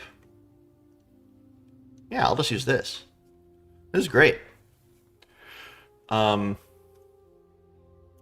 I want to copy this over because I don't want to have this page open when I'm running the adventure. So, aquatic encounters. Don't forget aquatic encounters. Oh, like on the river. Yeah, Bayor, you're right. You're right. Oops, no, I don't want to do it in that form. Paste. There we go. That works. Okay. And then I have Hag's Addle. Oops.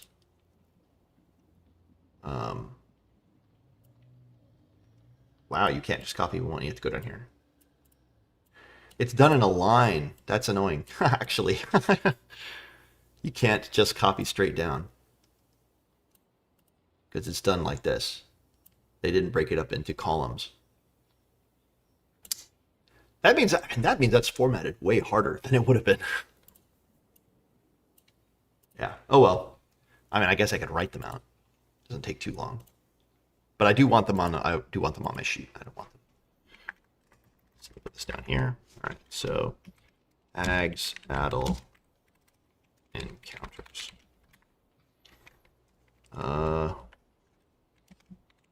Banshee, Bat, Giant, 10, Black, Tentacles, D4, Bog Corpse, 2D4, Bog Salamander, D3, Boggin, D6, Galosher, 2D6. This is probably super exciting, everybody. Ghoul, 2D4. But I do want to do it because again, I think it's better if I have it on a different sheet. That way, I can have different pages open at the same time, minimized or off to one side, as opposed to opening up different full copies of the book. Or, you know what? Can I just do this? Yes, I can. Wow. All right, never mind. I don't have to do that because I can just have these open as separate pages. Oops. I'm going to do that over here. That way you guys don't have to see all my other files. All right, save as. Yeah, why am I doing all the hard work here on myself?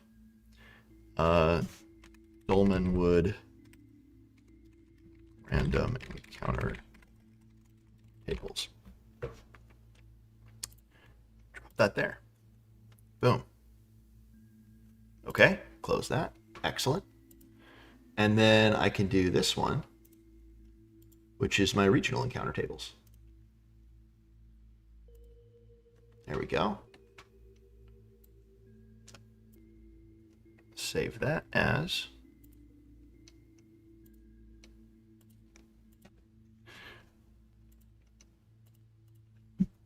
That's really handy. Being able to extract those pages, because then I don't need to worry about all that nonsense of writing it all out. Because now I can have separate pages. That makes it way easier. Okay, cool.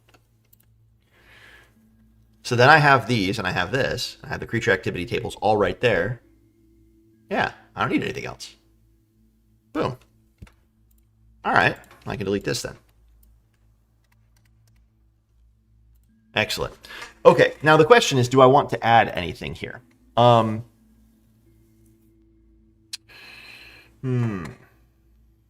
you roll a d8 if you're on the road or a track.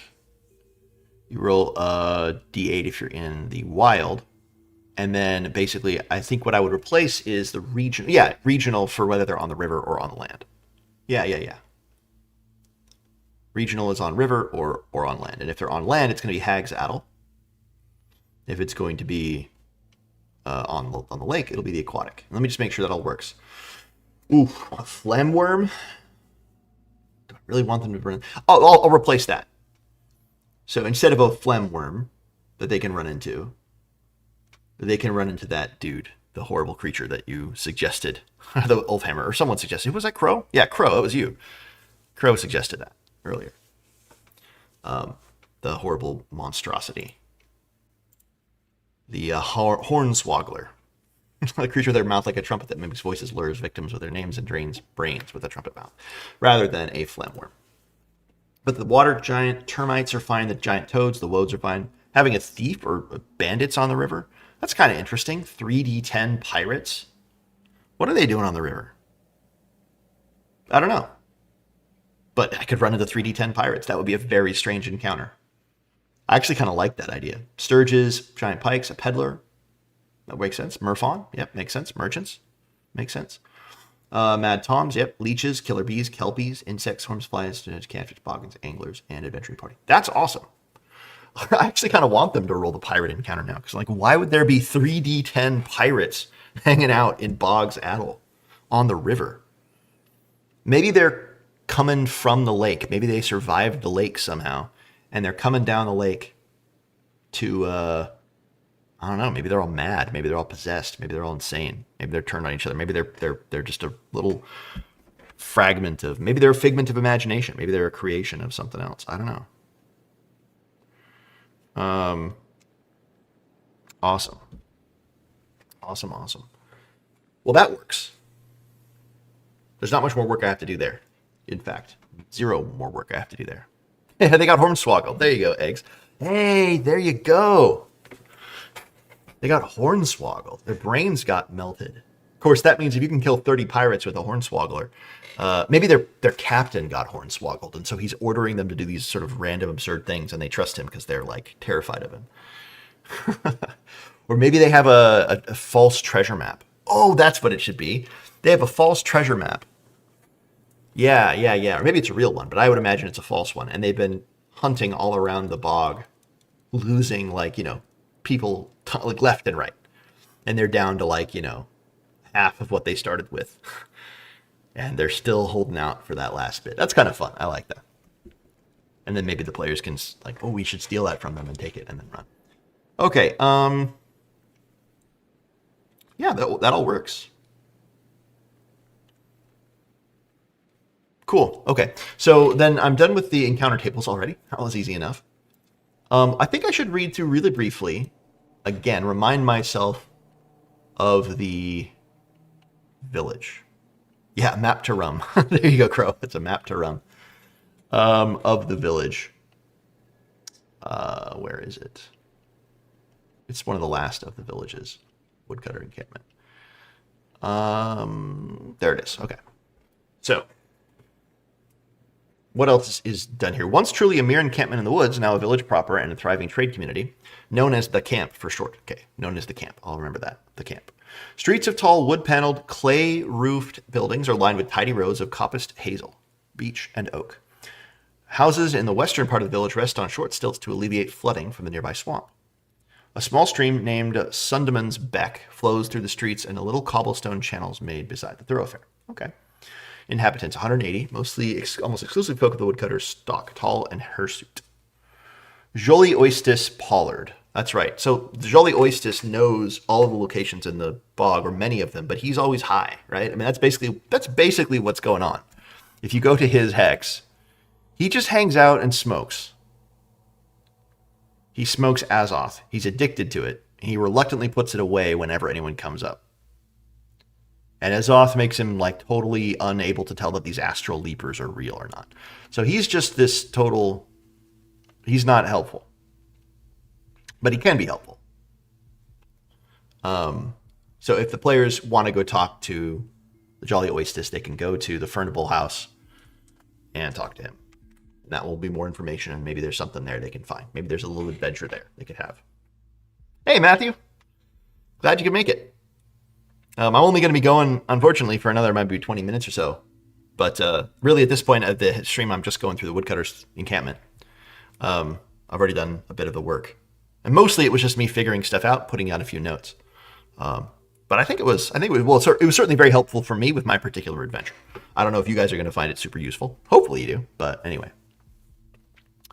Okay, the Fernging. Yeah, eggs. The map in the book is just gorgeous. All of them, actually, here's the thing. The maps in the book are all awesome. If you do not have this book, check out these maps. I mean, Odd looks great. Meager's Reach is super cool. Langshorn, but once you get to the big cities like High Hankel, super cool looking. And then I love Dragon the Shantywood Isle. And then, of course, my favorite is Castle Brackenwald. You can see all the village, all the town outside it, and the big city inside it. Now, it's very clear also that this is it's not an abstract map, but it kind of is. This is not to scale in any of them. Even these villages are not quite to scale. They're close to scale, but especially for the bigger cities, they're not. Because, for example, if you go to High Hankel, this central tower, Castle Paragon, is supposed to be dizzyingly high. And this doesn't look dizzyingly high. I mean, it looks relatively high. But Castle Paragon is like magically high.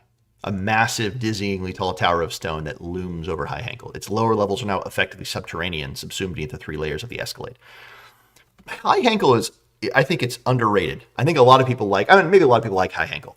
I underrated it when I first saw it. The idea that the center of the town is built on these 3 levels, and the bottom level you never sees the sunlight. It's just like 3 levels of the city. It reminds me of, if you guys have ever played Knights of the Old Republic, right? There's the upper city, the middle city, and the lower city, and you can go all the way down to the lower city. High Hankle is basically that. Now, it's smaller. It's not sci-fi, right? You aren't going to have horrible, monstrosities down at the bottom, but it's still super cool. Anyway, okay, getting distracted.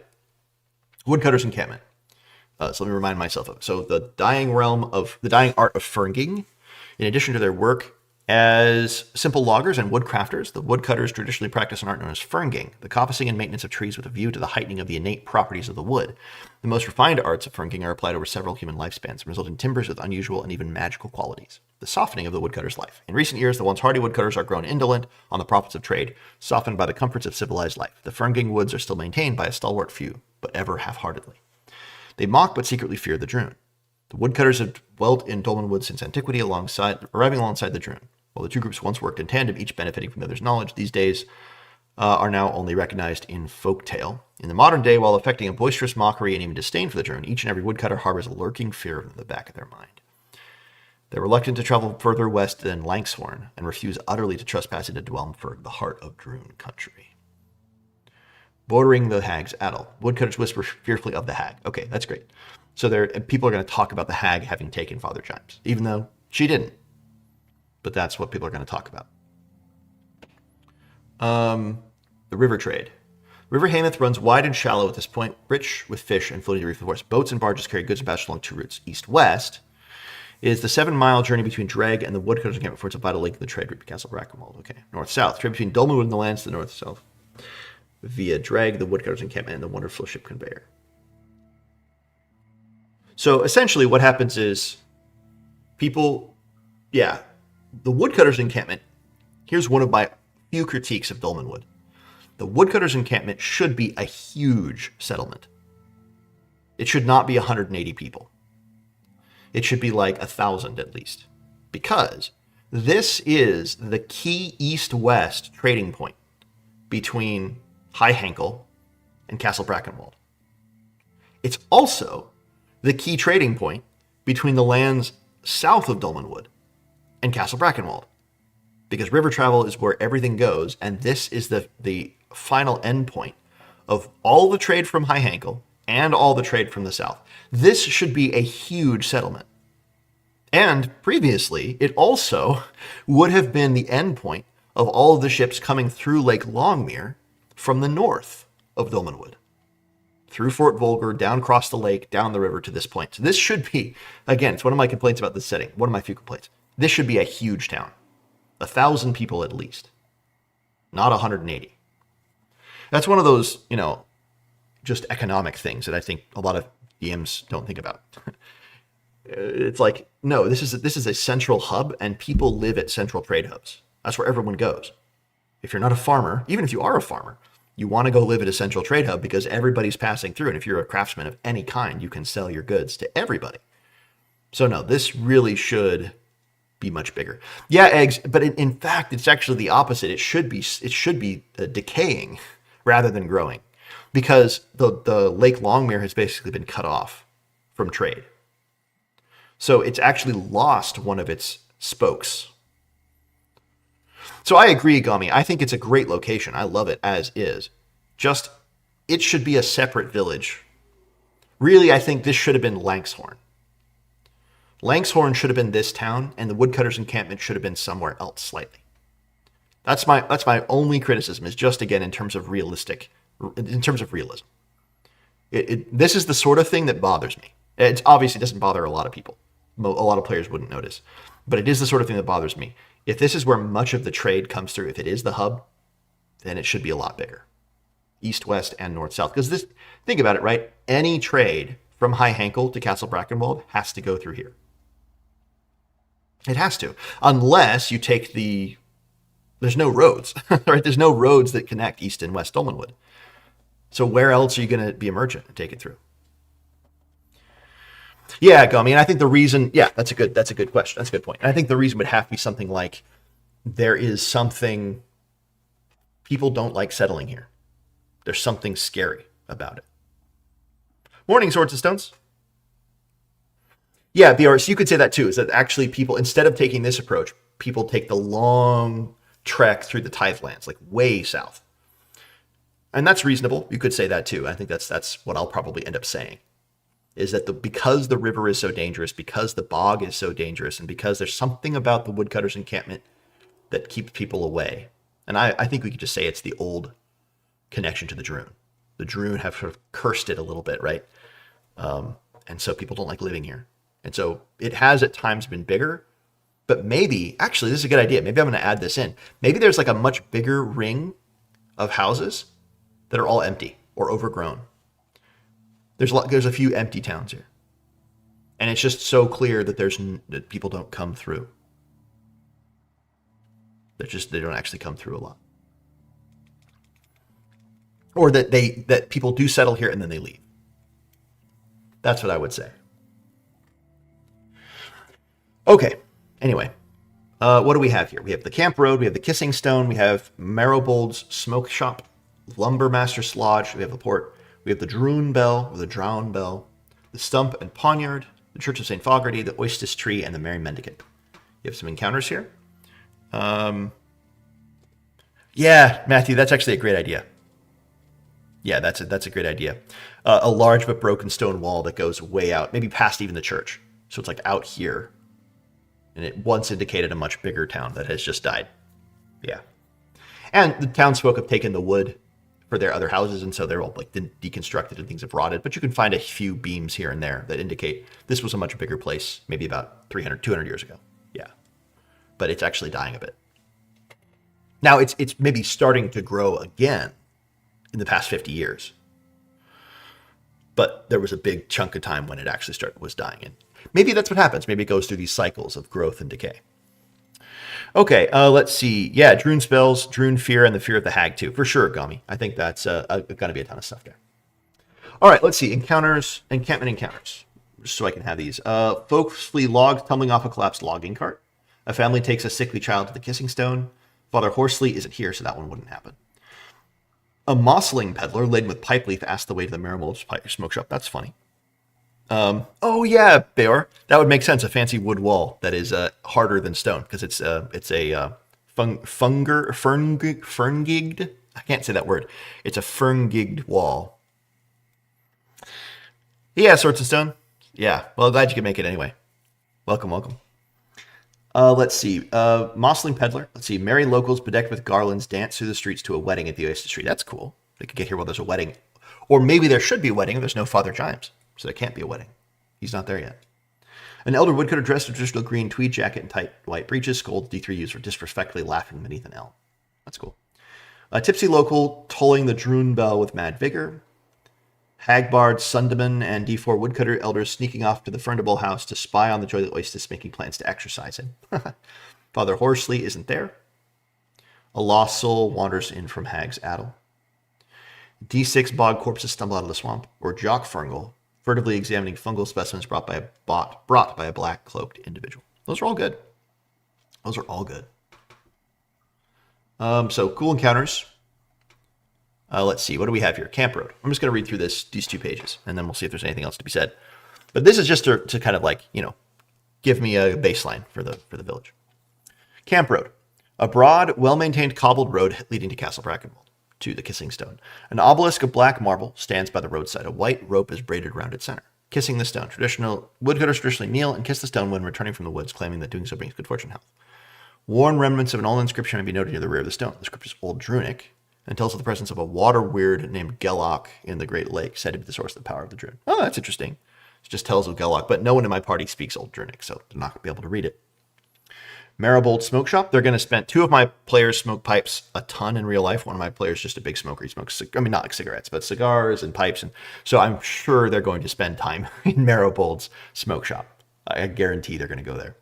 A thatched cottage with two wooden towers at the back used for drying herbs. A short-horned brego looking with surprise at a quizzical face coalescing in the wisps rising from his smoke. Interior, cramped, soothingly dim space whose meticulously packed shelves loom reassuringly over visitors. The proprietor, Megwin Maribold, smiles from behind a felt-clad counter, polishing pipes with cloth. Above her, a range of peculiar pipes are displayed on plaques. Jumping down below, Megwin Maribold, plump, bespectacled human woman in her 60s with plaited gray hair down to her ankles.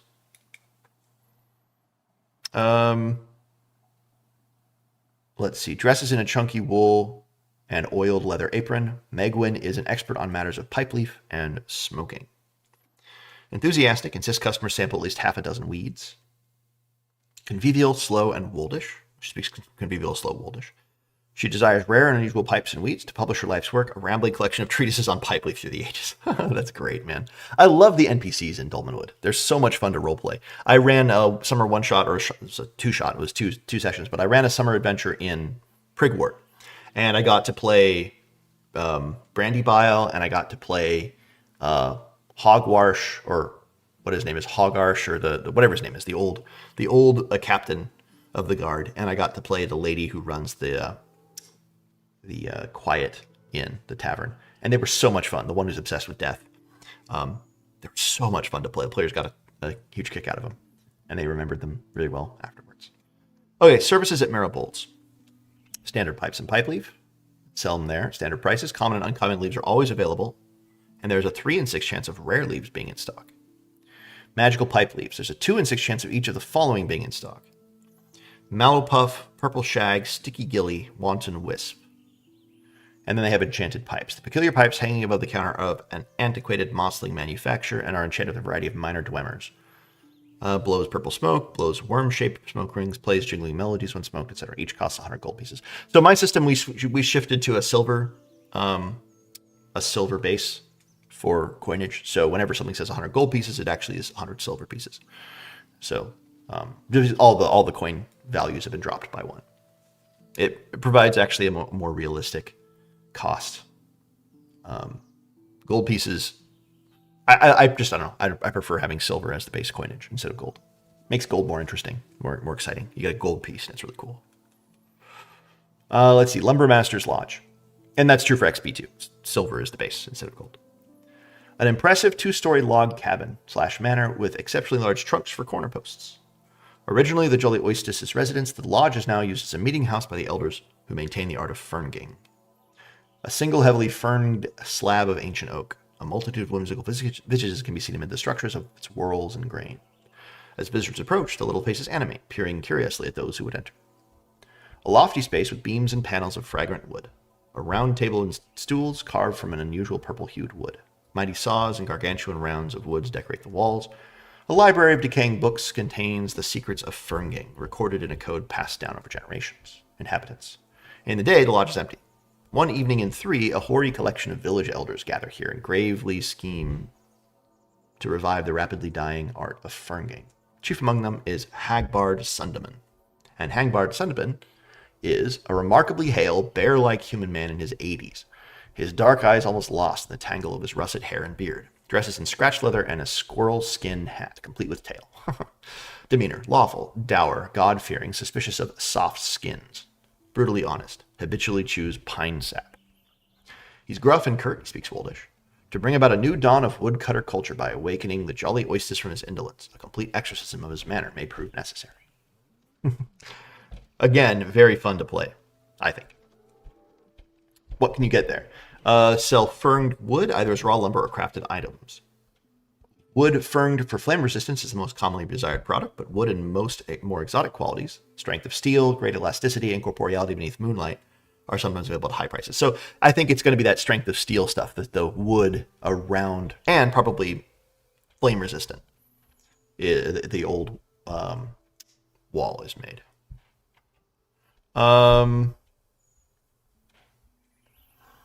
Let's see, Swords and Stones. Oh, you're talking about why people have left? Yeah, possibly, but possible that rippage built up that causes people not to want to stop and just quickly pass by. Rough place are full of degenerates, criminals, only fear of it. So that's more like Drag. Drag is like that for sure. And I can see that's why Drag doesn't have a big population, because it's exactly that. It's not a great place. But this place seems nice. So that's one of the reasons why I would wonder why people don't settle here. Seems like a cool town. But I think we have some reasons. There's that fear of the Droon spells maybe things just don't work out here. Maybe that's it. Maybe if you're not related to the people of the woodcutters' lineage, things don't work out for you well here. Like if you're an outsider and you try to settle in the woodcutters' encampment, things just go bad. Things go wrong for you. And so people have just not been able to stay here if they're not from here natively or they're not part of the people. And so that's why mainly the people who live here are the actual woodcutters. I like that, actually. And that relates to an ancient protection spell that the Druun cast for them. But nowadays, it actually ends up being a bit of a detriment, as opposed to a benefit. In an ancient world, yeah, when the Druun and the woodcutters were working side by side, that was a protective spell. But now, yeah, it's kind of a curse. Okay, the port. Passage on a boat or barge along the 7-mile stretch of river to the drag can be bought here for 2 silver pieces per foot passenger, 5 silver pieces per horse, 2 gold per vehicle. The journey takes an hour and a half. The Druun Bell. A great weathered copper bell standing on a wooden platform at the riverside beneath a clay tiled roof. The bell is carved with the antlered head of a stag. The mocking of the Druun. Tipsy locals rush here to vigorously ring the bell as part of the ritual mocking of the Druun. Okay. The Stump and Poniard, the tavern. A long, low wooden shack on the edge of the forest. A tree trunk pierces the roof of the tavern with a chimney on either side. Sign: a slim dagger stuck in the side of a great stump. Common room. A drafty, smoky, sawdust-floored space. Little more than a bar. Not a stool or table can be found. The landlord, Jock Ferngel, serves from a circular bar surrounding a varnished trunk that pierces the roof. Meats roast in a pair of fireplaces. In the evening, fiddle players and barn dances intermingle with drinkers. Guests, merry locals, river workers, traders, and the occasional adventuring party. Let's see, Gami. That feels like potential quest material, too, to get somebody some kind of blessing or removal of curse. They can go move to camp and prove their ancestors by Hestron curses. Yeah, for sure. There's a great material there for an adventure. I totally agree. Church of St. Fogarty. A tall church constructed of varnished wooden staves, overlooking Hag's Addle. Actually, I missed Jock Ferngel. Hold on. Jock Ferngel, Stump and Poniard proprietor. A stout, round-faced human man in his 40s with twinkling brown eyes, a mop of black hair, and ruddy cheeks. His demeanor is neutral, grinning and affable, scheming, untrustworthy, and entirely unscrupulous. But he's neutral. He's not chaotic. He's not evil. He's just unscrupulous and scheming and untrustworthy.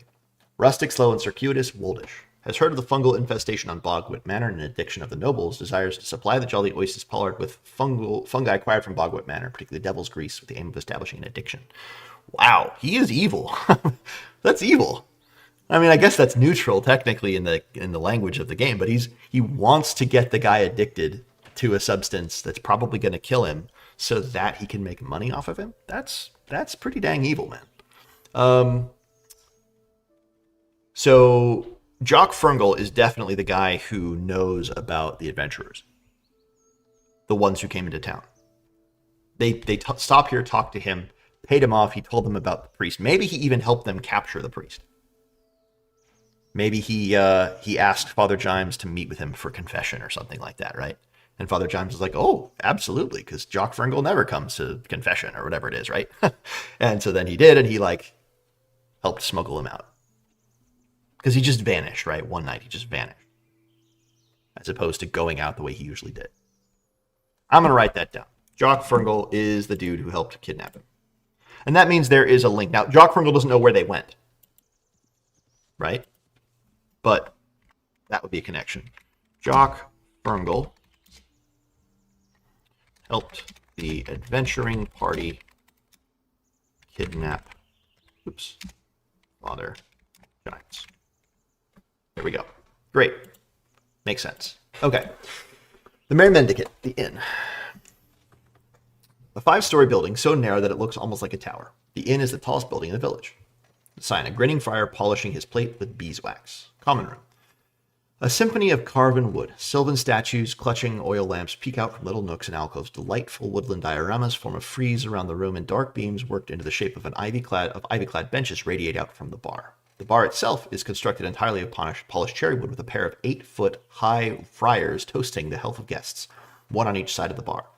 That's a really cool place, but it's very, very busy. Just in terms of visual, it's visually busy. Made my imagination. The landlady, Clement Brancher, serves amid this atmosphere of amicable rustic ease. The guests are contented locals, tavern travelers, and merchants. And Clement Brancher is a slender human woman in her 20s with a mass of curly red hair and beady brown eyes.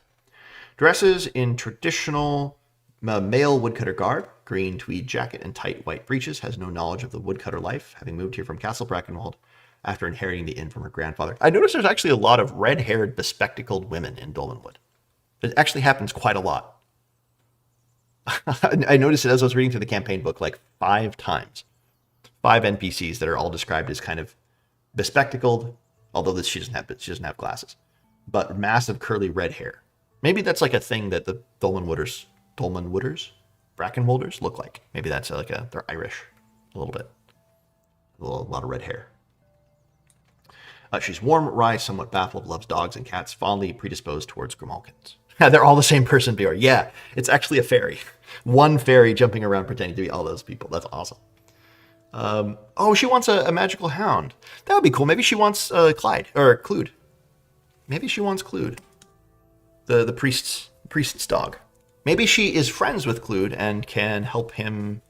Maybe that's another connection they could do.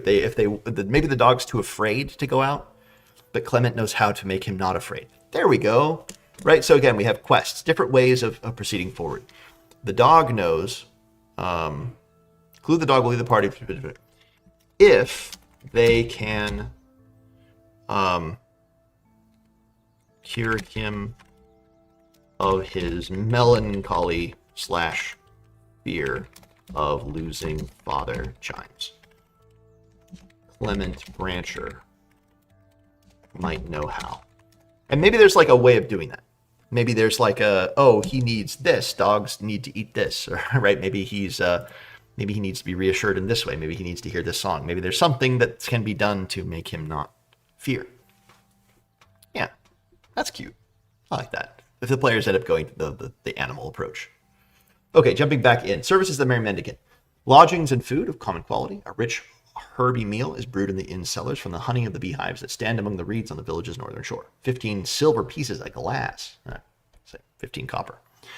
Attic suite. A cozy lounge and separate bedroom with a luxurious feather bed of kingly proportions. 3 silver pieces per night. At most 2 guests. All right. So it's a cool little village. Now, the other thing I want to do is go here.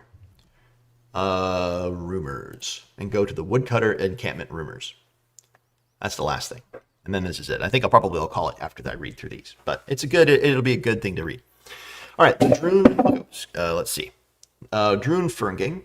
Elder woodcutters practice a traditional art of tree maintenance called fernging, producing unusual and even magical timbers. The dark secret is that this practice was originally invented by the Droon. It's false. So the Droon didn't invent it. That's the false rumor. Okay. The mocking bell. The woodcutter's ritual of mocking the Droon empowers the Droon bell with the ability to repel the Droon when wrong. False. That's also a good rumor. I like that, though.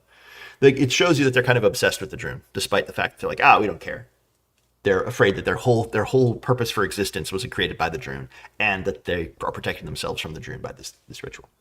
Hag's Addle. The hag stalks Hag's Addle at night, seeking to satisfy her desire for flesh, and worse.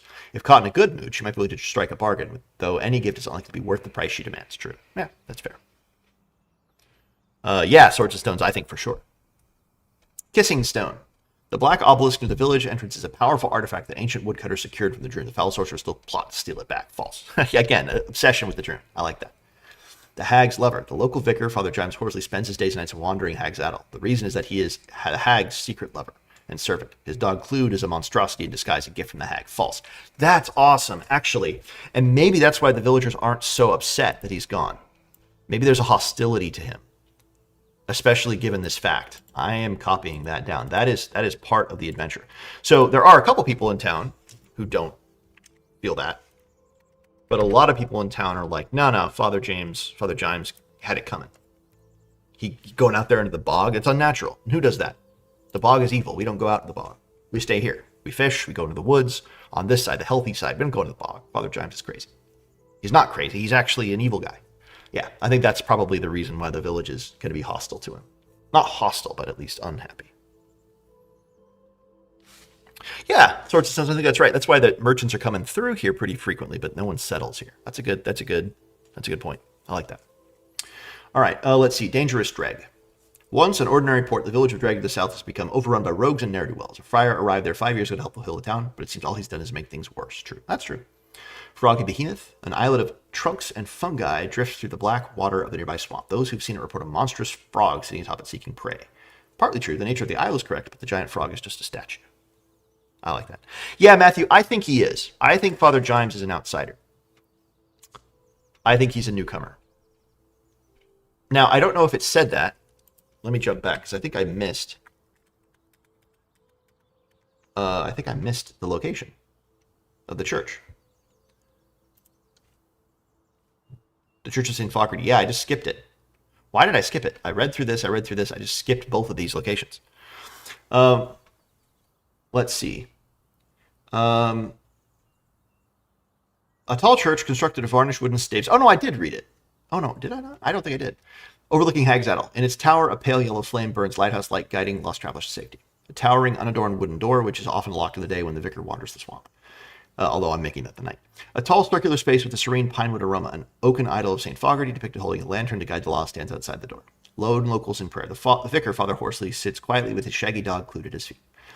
So they can cast light if they pray here, which is good because my one party, they don't have that spell. The priest there, so you can get it. Stick-thin human man in his 50s with pale greenish skin, wispy white hair, and darting gray eyes. Spends much of his time wandering in Hag's Addle with his dog Clued. He's lawful, shy, prefers books to people, but cares deeply about the plight of the suffering. Awkward stammering, woldish liturgic, expert on the paths of Hag's Addle. To map Hag's Addle and drive out the hag. So I think he is an outsider. And that's why he has been kind of rejected by the people. And why he is not... why he's been unlucky since he's been here. And people have said it's his curse. He's cursed. Most people leave, right? Most people leave after they don't work out. But he's done he's stuck it out. He continues to stay even though bad stuff has happened to him. It's because he cares about the people. He cares about helping people getting lost in the bog. He cares about that. He's a good man.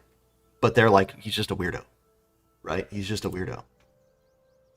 But he's been sent here by the church. This is his diocese, right? This is his church. And he's going to do it. He's going to stick it out. He's going to do his best to do good, even though he's kind of seen as a weirdo and an outsider, and he's mistrusted. Yeah, I like that. I think it's an interesting little character here. I like good people in adventures. I know that very often they're sort of grim dark, like everyone's evil, especially people in power and positions of authority. And I'm like, no. Sometimes you get good people, and he's a good guy. All right, I want the players to feel good about rescuing him, right? That's the thing. Like you feel good about being heroes. Yeah, that's part of the reason some people play this game. It's certainly why my players play this game. Yeah, Charles. Like sometimes you got to have. I mean, I agree. You actually absolutely have to have evil too. I'm a big fan of good and evil in games. I like the contrast. I don't like everything when it's just gray. That's to me like I'm like why bother? If everything is just like, oh, you heal, you save the land, but it was actually counterproductive because you actually put a bad guy on the throne. It's like, do I really need fantasy for that? I can just look at the real world if I want shades of gray and no real good solutions, just trade-offs, and like I can just look at the real world for that. Fantasy, get some classic good and evil out there. All right. Okay, so Froggy Behemoth. The chieftain's manse. The woodcutter's chieftain, Jolly Oistis Pollard, lives in a mansion to the east of the encampment. He isn't one for visitors, however, and has grown increasingly sedate and withdrawn over the years. That's true.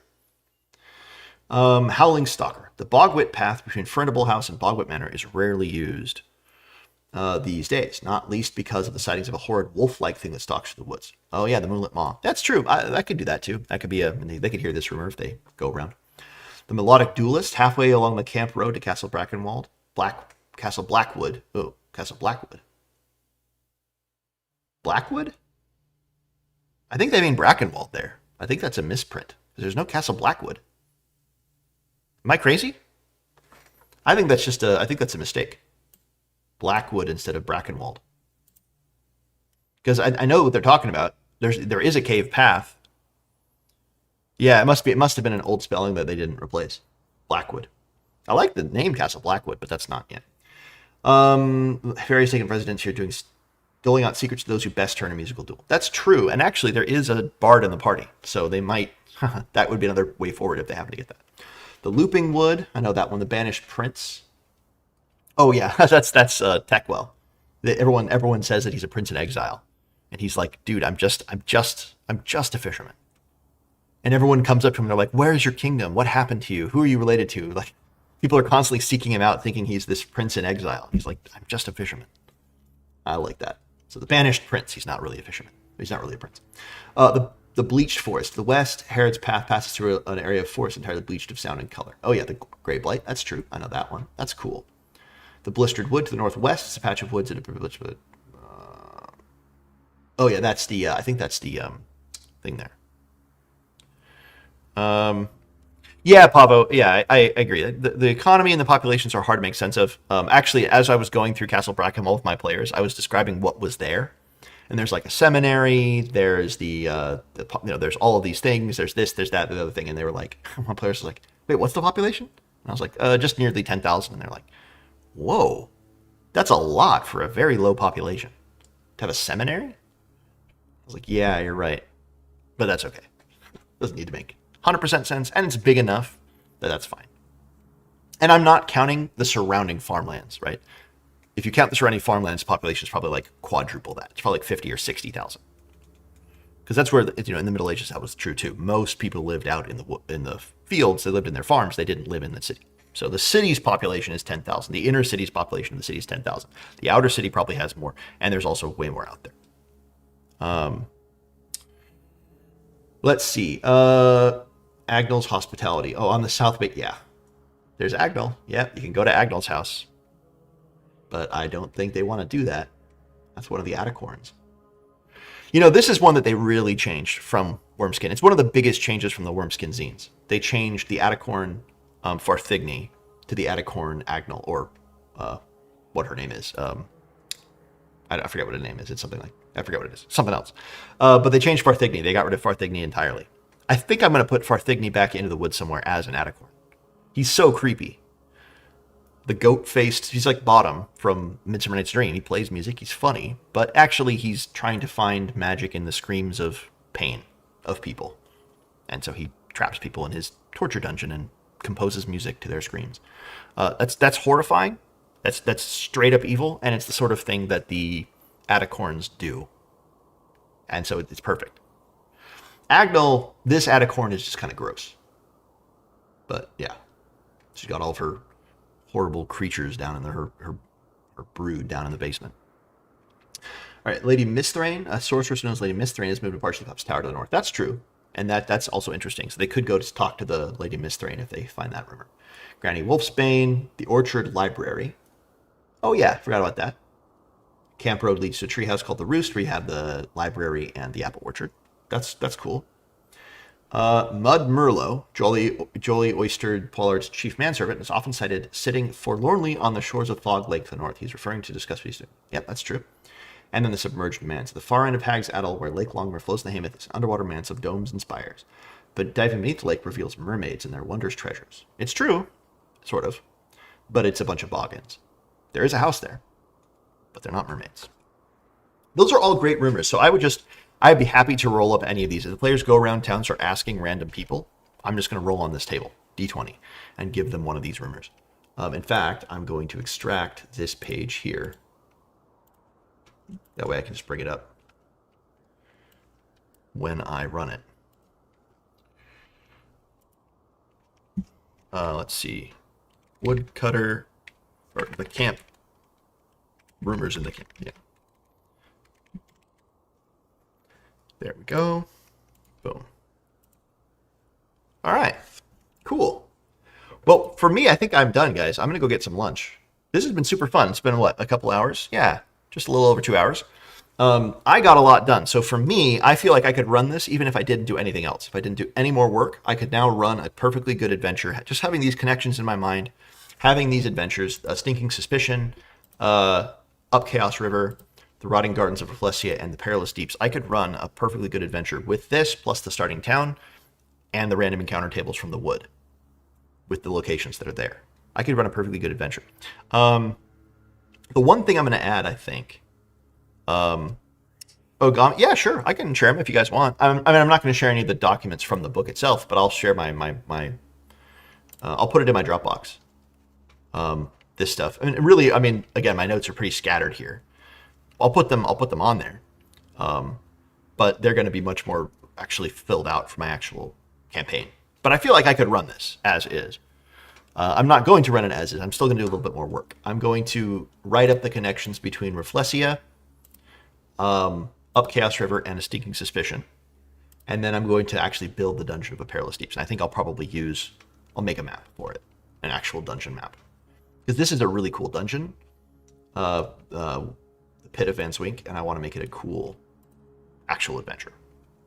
So that'll be the big dungeon. So basically, that's the idea here, is that they're going to be going forward, and then they're going to get to the Pit of Vanswink.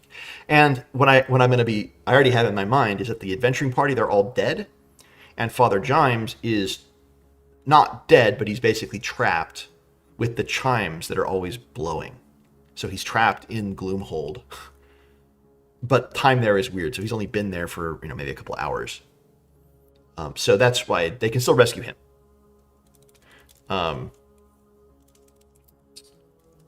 Yeah, for sure, Crow. I think my pleasure. As you guys can see, my process is really haphazard, right? I just kind of go as I'm going. The things I'll share in the Dropbox are, I'll share this map if you guys want it. It's kind of a silly map of the river, or I'll put it in there because it's part of my notes. So I'll put this little hand-drawn map that the players can find in Father Gimes's rectory. I'll put that in there. And then I'll put my notes, but again, there's not a ton of notes, but there's enough. And then I don't think I'll have time next Sunday, so a week from today, to do another prep of the dungeon. But if you guys would be interested, some point during the week, maybe on like Wednesday night or Thursday night, maybe Thursday night, anybody can come. Obviously, I'll just do another live stream, and I'll build a dungeon. I'll build the Pit of Vanswink into a real dungeon. So I'll make a map for it, and I'll start keying some of the rooms. And I think I'm going to make it like a 3-level dungeon with just a few rooms, maybe like 10 to 12 rooms a floor. So it's not a huge dungeon, but it's big enough that the players could do a few sessions there. And also, I want it to be big enough that the players might feel like they have to kind of go and then come back and go and come back. Maybe they'll level up before they get to the bottom. Because again, they're like, well, Father Gimes, surely he'd be dead, right? But maybe not. So we have to go down and see.